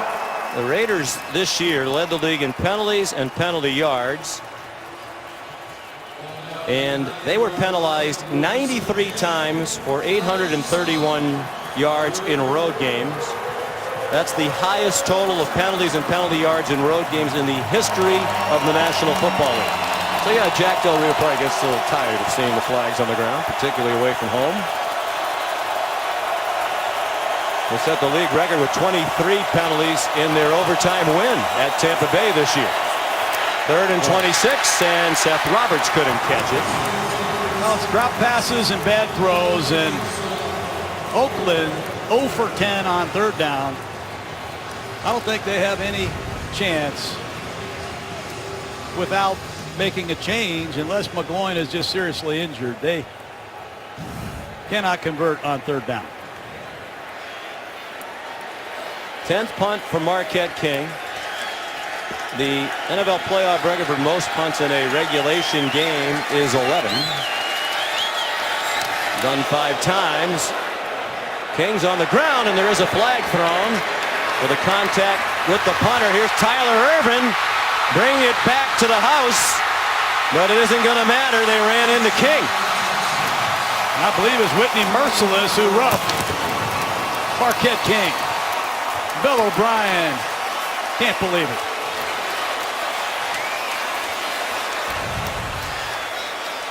Running into the kicker. Defense, number 59, 5-yard penalty. Replay 4th down.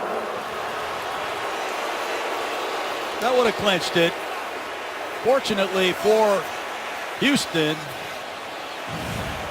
it's still going to force the Raiders into a punting situation.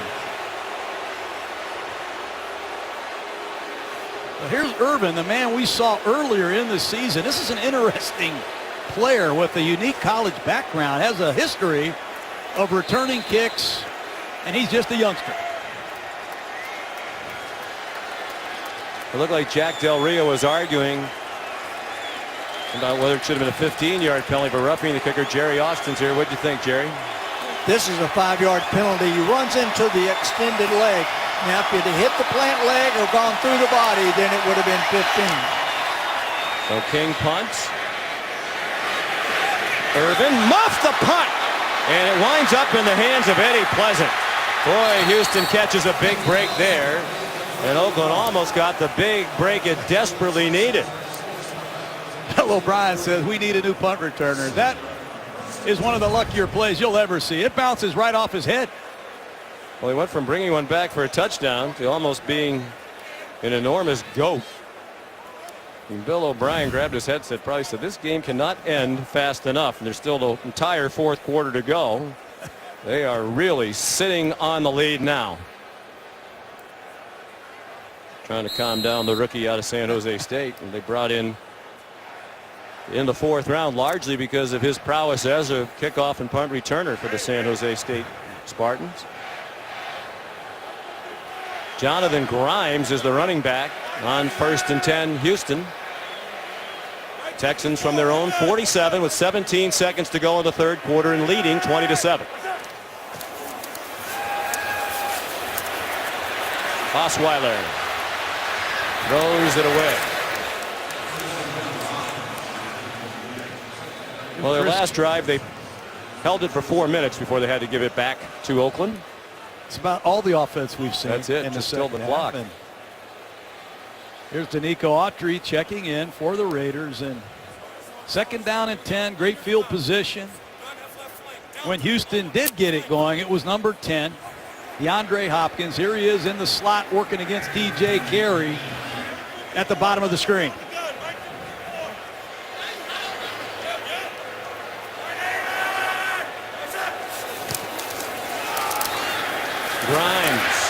Grimes through the defense delivers a blow at the end of the run. Mack made the tackle, but not in his usual spot near or behind the line of scrimmage. Well downfield. 1st down at the 41-yard line. after an 11-yard gain. We go to the fourth quarter in this wild card playoff game with Houston on top. Monday night at 8 Eastern, the college football playoff national championship game. Clemson battles Alabama at Raymond James Stadium, or as John Gruden calls it, the house that John Gruden built. Yeah, right. In Tampa. A game streaming live on the ESPN app and watch ESPN. Will you be attending that? I think I will. I wouldn't miss a game like that. Lamar Miller on 1st and 10 for Houston. Got a yard. You give Clemson a chance of knocking off Alabama? I'm picking Clemson in that game. I like what they did to Ohio State. And Alabama, they are what they are. They're a machine. But I do like Deshaun Watson. Rematch of last year's game. It'll be a fun one. Yeah, it was a terrific game in Arizona last year. Won by Alabama 45-40. Hard to imagine a high-scoring game with the way the defenses have played for those two teams this year. Osweiler on 2nd and 9. On target, Will Fuller. Out of bounds, 21-yard line. Give Dwayne Brown credit. Khalil Mack in a one-on-one situation. He was ready for the power rush, and he anchored down. That's as good as it gets. Brown had a serious injury, pectoral injury. He missed the first 4 games. He's just rounded into form. That's great work.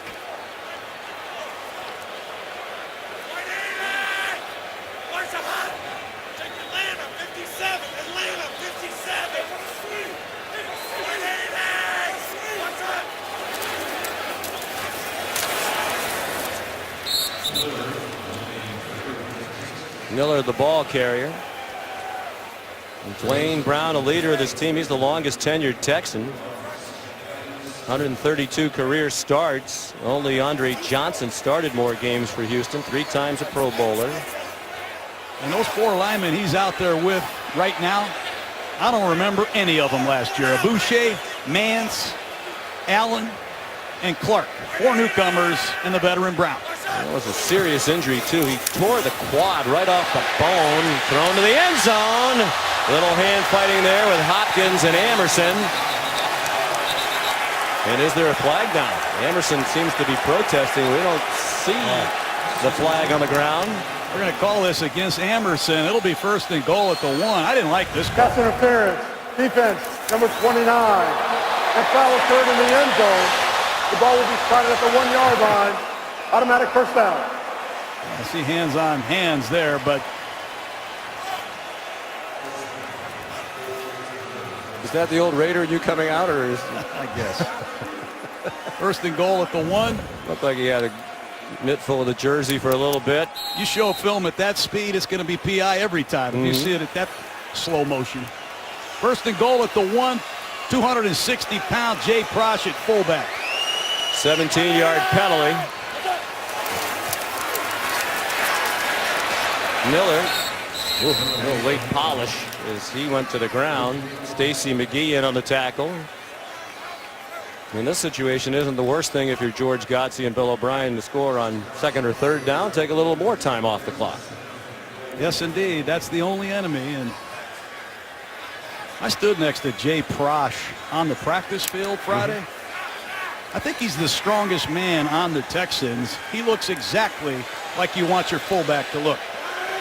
Nope, these teams play with a fullback. He's 255 pounds. Play fake to Miller. Griffin trying to run to the corner. Osweiler trying to run to the end zone.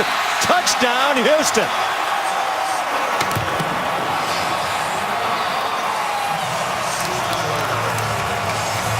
That's a great call by George Godsey, Bill O'Brien. A predictable running situation. They run the goal line boot. And Osweiler has the option to throw it or run it. And Brock Osweiler has played mistake-free football, and he has the Texans on the brink of round 2. Well, it's their 3rd offensive touchdown of the game. They scored only 3 offensive touchdowns in 1 game this season against the Colts. And so many of the numbers that haunted them during the regular season are being put aside today. 53 yards in 7 plays, and perhaps the ticket punch to the next round for Osweiler and the Texans. ESPN's NFL Wildcard brought to you by Nationwide. Nationwide is on your side. And by NFLshop.com. Get free shipping on orders today at the official store of the NFL. Super Bowl coming to Houston for the 3rd time. Super Bowl 8 at Rice Stadium, won by the Dolphins. Super Bowl 38 at Reliant Stadium. This stadium, now known as NRG Stadium. Adam Vinatieri picked the game-winning field goal with 4 seconds to play to give the Patriots a 3-point win over the Panthers. They're ticking down the time 4 weeks from tomorrow for Super Bowl 51 here. Jam then Richard. There's down the kickoff. Excuse me, Sean. There's an expatriate himself, Romeo Crennel. Look at all those Super Bowl champions he has as an assistant. 5 rings. And there's another coach on this staff. I think's a rising star in this business. Mike Vrabel, their linebackers coach. I watched him carefully on the practice field yesterday, 2 days ago, and his players sing his praises quite often. He has a lot to do with the #1 ranked Texan defense. Mike, primarily a defensive player, but they lined him up on offense, and he caught a touchdown pass in that Super Bowl win here.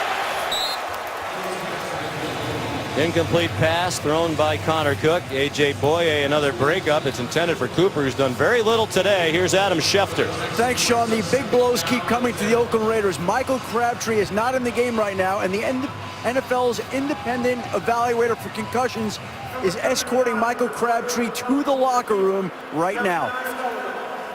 Well, they had 2 1,000-yard receivers in the regular year, Crabtree and Cooper. Crabtree 2 catches for 33 yards. And a drop and the penalty not long ago. Cooper has 1 catch for 1 yard. Cook hoping for something good, and it's broken up. Intended for Cooper. Jonathan Joseph had the coverage. You know, Sean, I don't care how good your receivers are. The Texans are really good at corner. Joseph, an 11-year veteran, 26 career interceptions. He welcomes the targets. And on the other side, you have Kareem Jackson, another first-rounder. Joseph, Jackson have played together for 6 seasons, and the emerging star A.J. Boye at the top of the screen. He'll be highly paid next year. I'd like to be his agent. A lot like Josh Norman. A lot of people never heard of his first few years. Then he had the big year last year for Carolina and got the big deal. And Boye's career mirroring Norman's in many ways. Michael Rivera, the tight end, with the catch, and it looks like with the spot it's a first down for the 4th-year tight end out of Tennessee. He's probably not even the most famous member of his family, even though he plays in the NFL. His sister, Naya, singer and actress, starred as Santana on the very popular show in the Gruden household I know, Glee.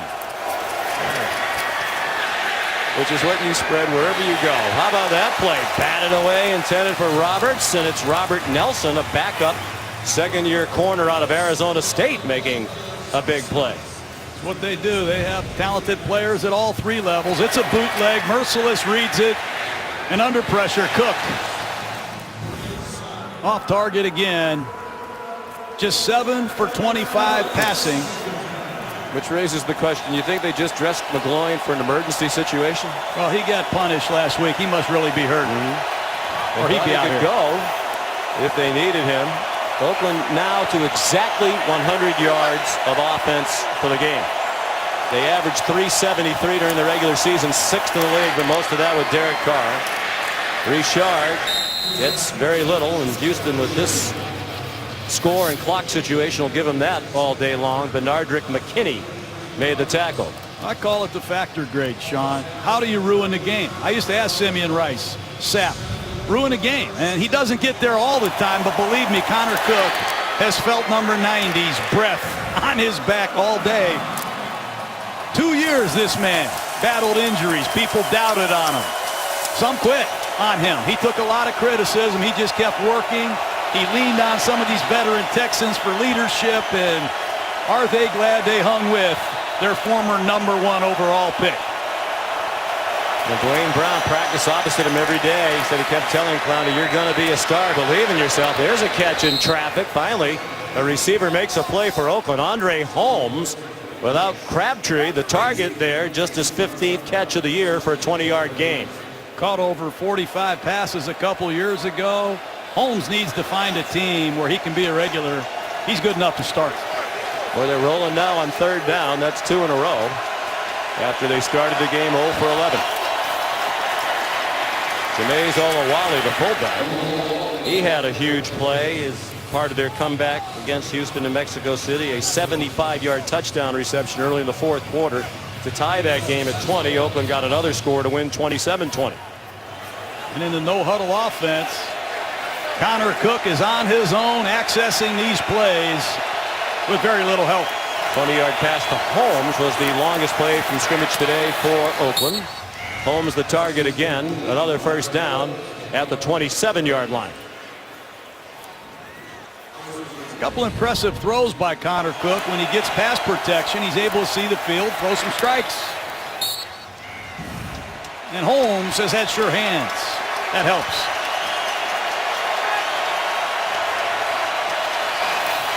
Four of his 10 completions for the game have come on this drive. There's another one.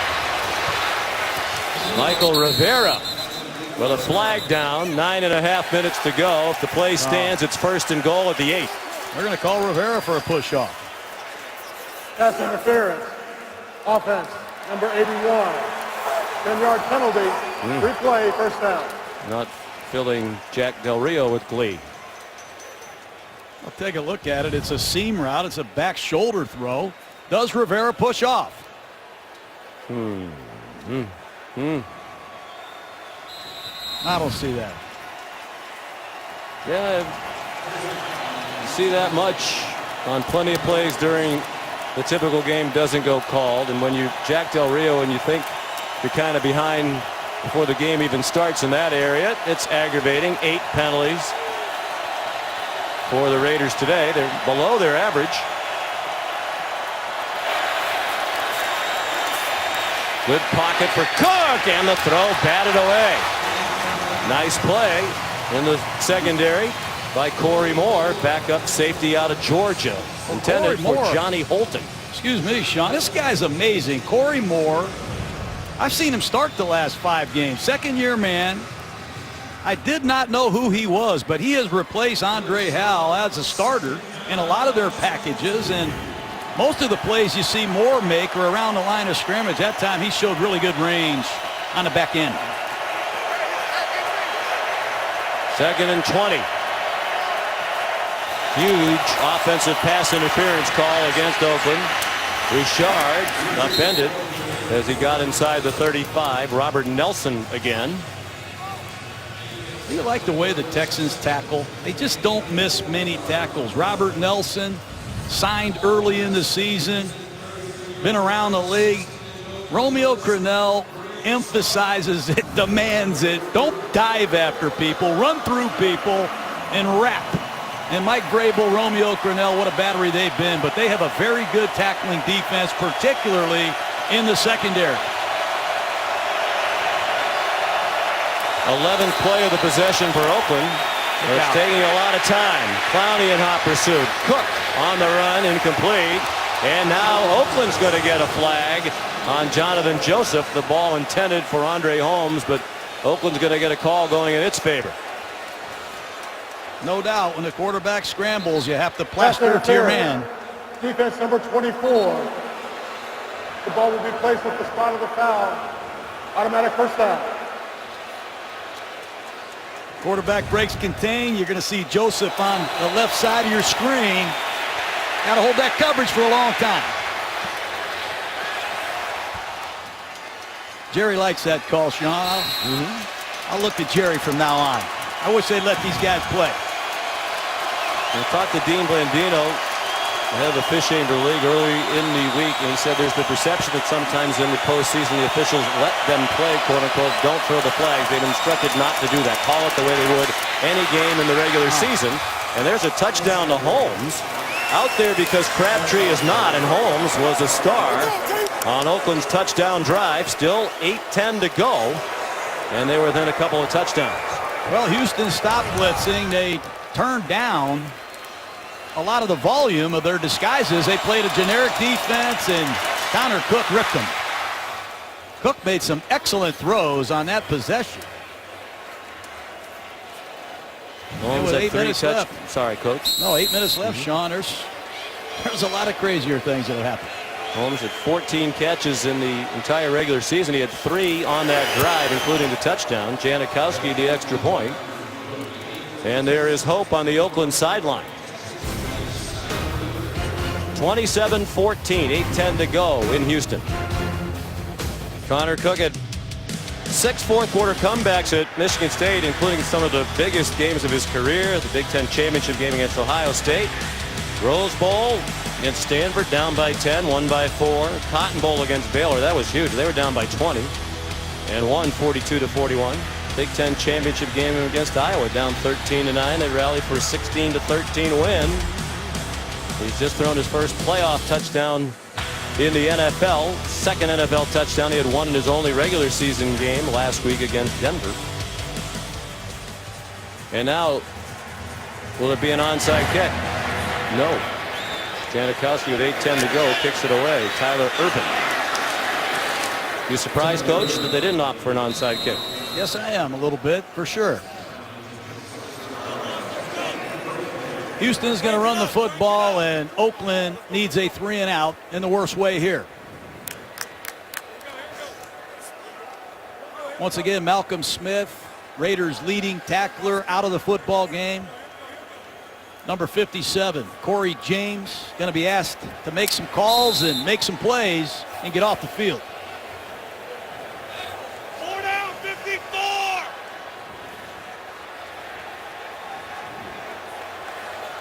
Only 267 yards of offense for Houston, but they've avoided the turnover. And that's been the key. They haven't turned it over at all today with a conservative game plan and leaning on the defense. And that, of course, is the approach that makes sense for Bill O'Brien, given the makeup of his team. But when you look at, and we talked about, Coach, a lot of these offensive numbers during the season, and -7 in the turnover margin, even with the great defense.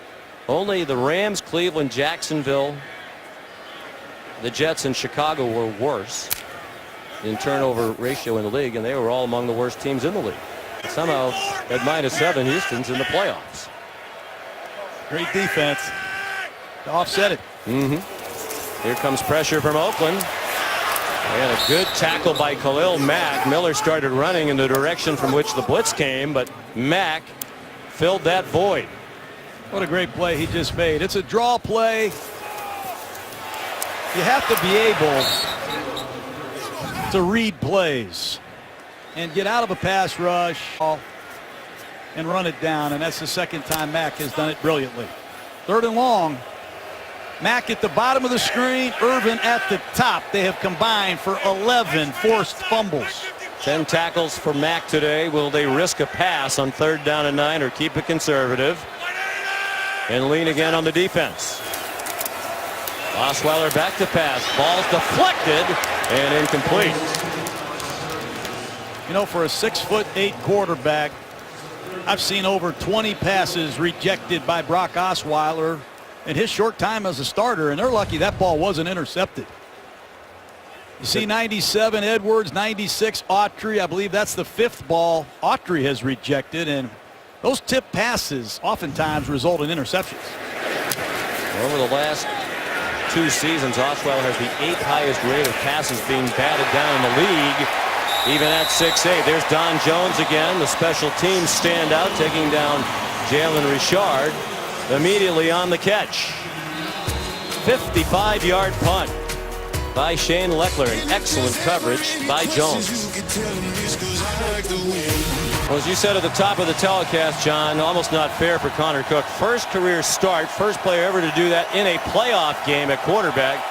And he has to go up against the #1 defense led by Romeo Crennel.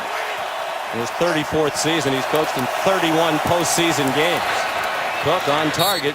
It seemed to me like Houston backed off a little bit on that last drive. Almost did Cook and the Raiders a favor. They marched 75 yards in 11 plays. Try to keep the ball in play and use the clock. Don't take a lot of risks. I agree with you. I'm surprised they don't cut loose some of those speed packages that work so well for him throughout this game. But Connor Cook has found a rhythm and made some very impressive throws in the last 7 minutes. I'm surprised they won't try to be a little more aggressive and take him out of that rhythm. That was just the second catch of the game for Amari Cooper. Good pocket, on target throw, caught. Clive Walford, the tight end, first down, 37-yard line. And Cook in a no-huddle offense. Look at him signaling the formation. Give everybody the play, and Rodney Hudson, the center, will set the protection, and off they go. He's not lacking in confidence. Fourth-round pick in this year's draft. The seventh quarterback selected in the draft. That's a wobbly throw, but a good catch. And all of a sudden, they're making plays for him. Maybe one of the best things that happened for Oakland was Crabtree going out, because Holmes has been a lot better than Crabtree in this game. Well, Holmes was Derek Carr's favorite receiver long before Crabtree and Amari Cooper put on a Raider helmet, and Holmes has been a difference maker. Under 5 minutes to go, but you can sense a little uneasiness now in the crowd. And Cook gets away and then threw it away in the direction of Latavius Murray. Jadeveon Clowney was right there after Cook again. Can't believe that he failed to get that sack. He has worked Menelik Watson all day. He's got to make that sack, and he knows it. Fourth quarter pass rush. This is a characteristic of all the world champion teams. You get a team down, you're at home, it's all at stake. All the marbles, all the chips are on the table. Close them out with your pass rush, and don't waste much time. We are told that Crabtree will not return for Oakland. Cook, a lot of time to throw, incomplete. Looking for Cooper with Jonathan Joseph in coverage. Cooper's numbers dropped way off in the second half of the season. He said it was because of the coverage tilted more toward him and other playmakers emerging, but he's really nowhere near as much of a factor as he was in the first half of the year. No, he is not. And Jonathan Joseph ran that route for Cooper. Third down and 10.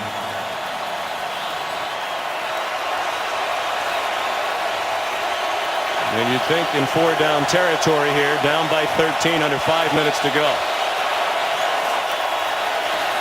Five-man rush. Cook has time. High throw, and it's intercepted. Corey Moore runs it back. It was intended for Cooper.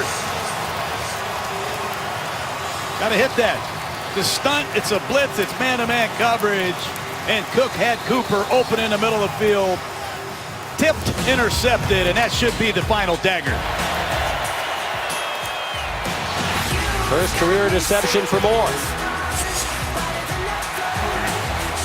Sports Center coming up next on ESPN. The GMC postgame highlights and analysis from here in Houston, and coverage of the college football championship game from Tampa, Clemson and Alabama.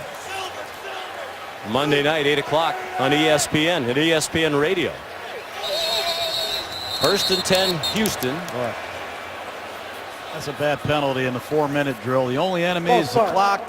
Offense number 65, 5-yard penalty, first down. Greg Mann's the center. You're trying to run the ball to the right or to the left. You're going to run the ball away from where all the Raiders are, and that time Mann's guilty of the false start. But this is an area you do not want to commit penalties. Lamar Miller. Corey James in on the tackle. Rookie out of Colorado State. If you're Jack Del Rio, would you start thinking about your timeouts now? Absolutely. You've got 3 left and the 2-minute drill, and a little surprised he's letting this much time run off, because Houston's going to use every second on the clock. And if I'm Brock Osweiler, I'm not going to snap this ball until there's 2 or 3 seconds left.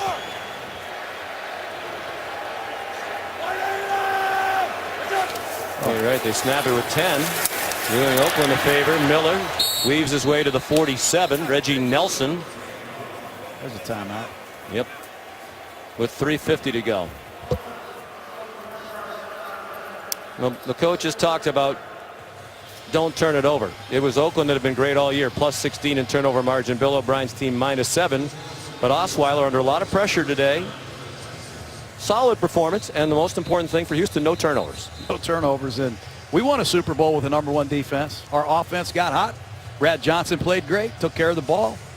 Well, that's what I want to ask you about this Houston team, and it's not in the win column here yet, but assuming they go on and win, is the defense, #1 in the league, good enough to be like Denver last year, overcome the shaky play by the Bronco offense, win the Super Bowl? The Ravens back in 2000, is it that kind of a defense? Well, it is, but you're going to have to play complementary football. You know that, Sean. You're not going to play a third-string rookie quarterback next week, that's for sure. Well, they win. It's quite possible they'll be heading to New England. What a run by Jonathan Grimes, first down. That's another step toward the next round. And if they win, they'll go to either Kansas City or New England. If Pittsburgh beats Miami, Bill O'Brien will go back to Foxborough, where they were shut out earlier in the year by the Patriots. Those are two big third-down runs by Grimes. And the Raiders going to let this clock run. Osweiler's got to let this clock wind down. Don't snap it early. Grimes doesn't play much, but he's had some big runs. 12 yards, 10 yards. Lamar Miller. That's 30 carries for Miller. He came here in part because he wanted more. He averaged about 12 carries a game in Miami. He's over 20 this year, and he's at 30 today. Timeout, Oakland. They have these walkie-talkies now that the coach can talk to the quarterback. I can say, hey, Sean, let's go green right 93 week. This time I'm going to say, hey, Sean, let the clock run all the way down to 2 seconds. You're snapping it too early. Don't take anything for granted in the playoffs. These men are playing for, I think, $27,000 bonuses. That's a lot of money for these coaches, players, and all the people involved. And on the other side, John, I know it's hard to get into the minds of players and coaches, but do you think a lot of the fight and belief went out of Oakland when Derek Carr got hurt? They were very poor last week against Denver with a chance to win the division and get a bye, and they haven't been terrific today. Obviously, Carr is a great player. No doubt. Bruce Irvin thought they were flat last week in Denver with a chance to win the division. Although Ken Norton, the coordinator, thought they perhaps wanted too much and tried to do things they weren't capable of doing. But certainly these two games haven't resembled the Oakland team that was so good for so much of the year. No, and that's why I credit Bill O'Brien and the Texans so much. They lost a dynamic, great player themselves. You lose J.J. Watt, the defensive MVP of the league, 3 times. This man goes down on a Thursday night in Foxborough. He doesn't come back. And they went into every man on this team and they said, we all have to pick it up. Watt is not coming back. And did they ever? They're the #1 defense in pro football. McKinney, Clowney, A.J. Boye, the veteran Will Fork have really stepped up their game. You have to credit their mental toughness as a football team.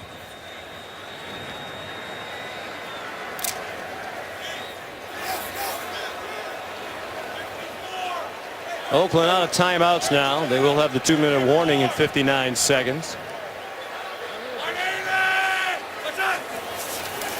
3rd down and 8. Grimes again breaking tackles.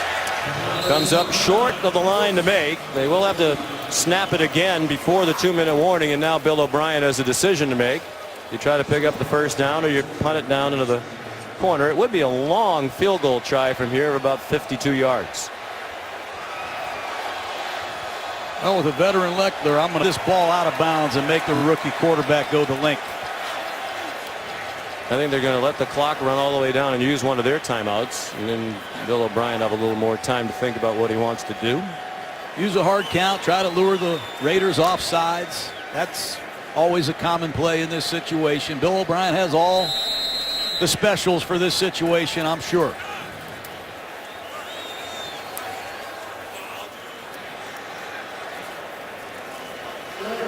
They decided not to use the timeout. They took the flag and actually just make it perhaps a little easier for Leckler with a little extra room there to pin them deep.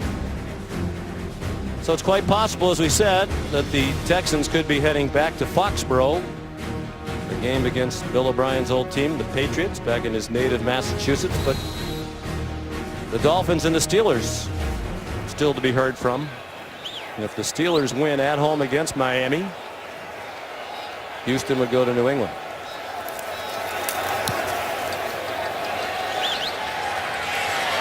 Leckler, fair catch made by Richard.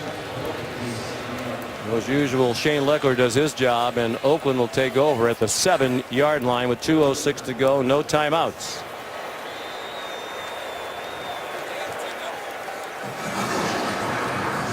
Going to get one play off before the 2-minute drill.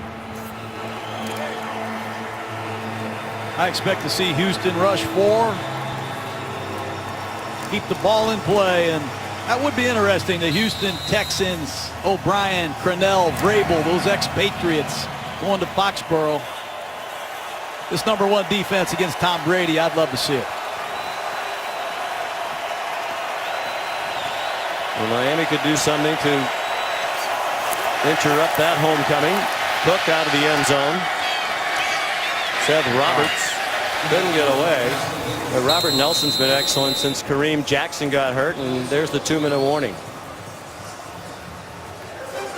Terrific season for Oakland, back in the playoffs for the first time in 14 years. Perhaps it's about to end. Houston leading 27-14 to the 2-minute warning. 1:59 to go here in Houston at NRG Stadium. Oakland's ball, 1st and 10. Raiders from their own 8-yard line. Connor Cook 15 for 37 for 140 yards, a touchdown and 2 interceptions. Michael Rivera. Boy, they converge on the ball. They're playing zone coverage, forcing Cook to check it down and keep the clock rolling.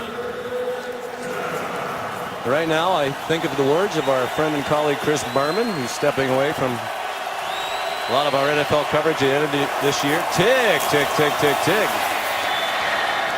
Cook. Well, tough circumstances, you called it, mission impossible, it seemed, when the game started. For Cook, they traded up in the 4th round to get him because they thought Dallas was going to take him early in the 4th round. Well, they wanted to redshirt him. I mean, they really did. They wanted to redshirt this kid. They had no intention whatsoever of playing him, and Derek Carr gets hurt on Christmas Eve, of all things, and he gets thrust into action. This is really difficult, I'm sure, for all the Raider fans, and you have to give the kid credit, though. He did hang in there under some dire circumstances. And if Dallas did want Connor Cook, it worked out fine for them. They wound up picking Dak Prescott later in that 4th round. We all know the year he's had for the Cowboys, the #1 seed in the NFC. Another catch for Michael Rivera. This game reminds me of when I coached the Raiders, Sean. We played the Ravens in the AFC Championship game. They were the #1 defense. Gannon got hurt, our starting quarterback, and our backup, Bobby Hoying, really had no chance because he had no reps. And it's hard to perform in this league, especially when you don't practice. And you got to go play the #1 defense in the land. And I know you talked about a lot, the CBA, which limits the practice time. You know, Connor Cook, some of the offensive linemen told us yesterday they had never heard him call a play in the huddle because they haven't practiced with him. Yeah, he's not even taking scout team reps because Matt McGloin takes all of those. Juggled and dropped by Michael Rivera. Yeah, because of the limits on practice, Derek Carr likes to take all of the snaps with the first team on offense, so that means McGloin goes over to the scout team to get a few reps over there, so that means Cook doesn't get anything with the scout team. That would ordinarily be his job, and I think you also see the lack of playing time factors in, practice time factors in with continuity in the offensive line. It's already rare when you see a good offensive line these days without the injuries, and then you see injuries and it's a total mess. Oakland undone today largely by the inability of Donald Penn to play and help out against this Houston defense. You feel for him. Saw his tweet last night. He was in tears when he found out yesterday, when he couldn't really go through their walkthrough, that he wasn't going to be able to play. I really feel bad for McGloin. He's the guy that is paid to play in this type of situation. He's the backup, and he's got to be sick. The Scranton Scrapper, that man is a grinder, and He had no chance to do anything for the Raiders this year because of injury. Even though it's going to be a disappointing finish to this season for Oakland, back in the playoffs after 13 years out. And they've totally turned this organization around. Just a few years ago, as he said, it was a bad roster with bad contracts, salary cap problems all over the place. Reggie McKenzie and Mark Davis done a great job with the roster. They hired a coach who's from the Oakland area, nearby Hayward, California, who seems to have fit in very nicely. And a lot of terrific players coming back. They stay healthy next year, particularly Derek Carr. You got to like their chances of being a factor. Yes, they hit the lottery in 2014. Mack and Carr, and it's great to see the silver and black back in the postseason. They've drafted well. They've done a great job in free agency. And Cook throws an interception. A.J. Boye with a bow. That's my Boye. The Gruden grinder is going to be a rich man. You said it. He's a lot like Josh Norman was last year of the Carolina Panthers. He has really come into his own. Let's hope Whitney Merciless, their great pass rusher, is okay. But Boye read this the whole way. And most importantly, how is Whitney Merciless?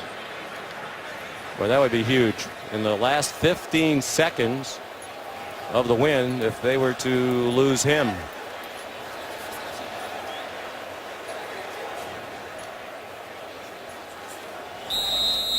Well, that's good news. Bill O'Brien can breathe a sigh of relief. Merciless up and gives the thumbs up. Apparently he's okay.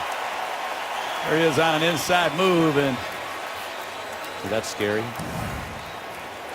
I don't like the way that looked at all. No, they got rolled up on, but apparently he's fine. Walked off, and all smiles at J.J. Watt. The Merciless. Isn't he an interesting guy? He's got his own chef that cooks for him. You got to think about that. I mean, you could afford it.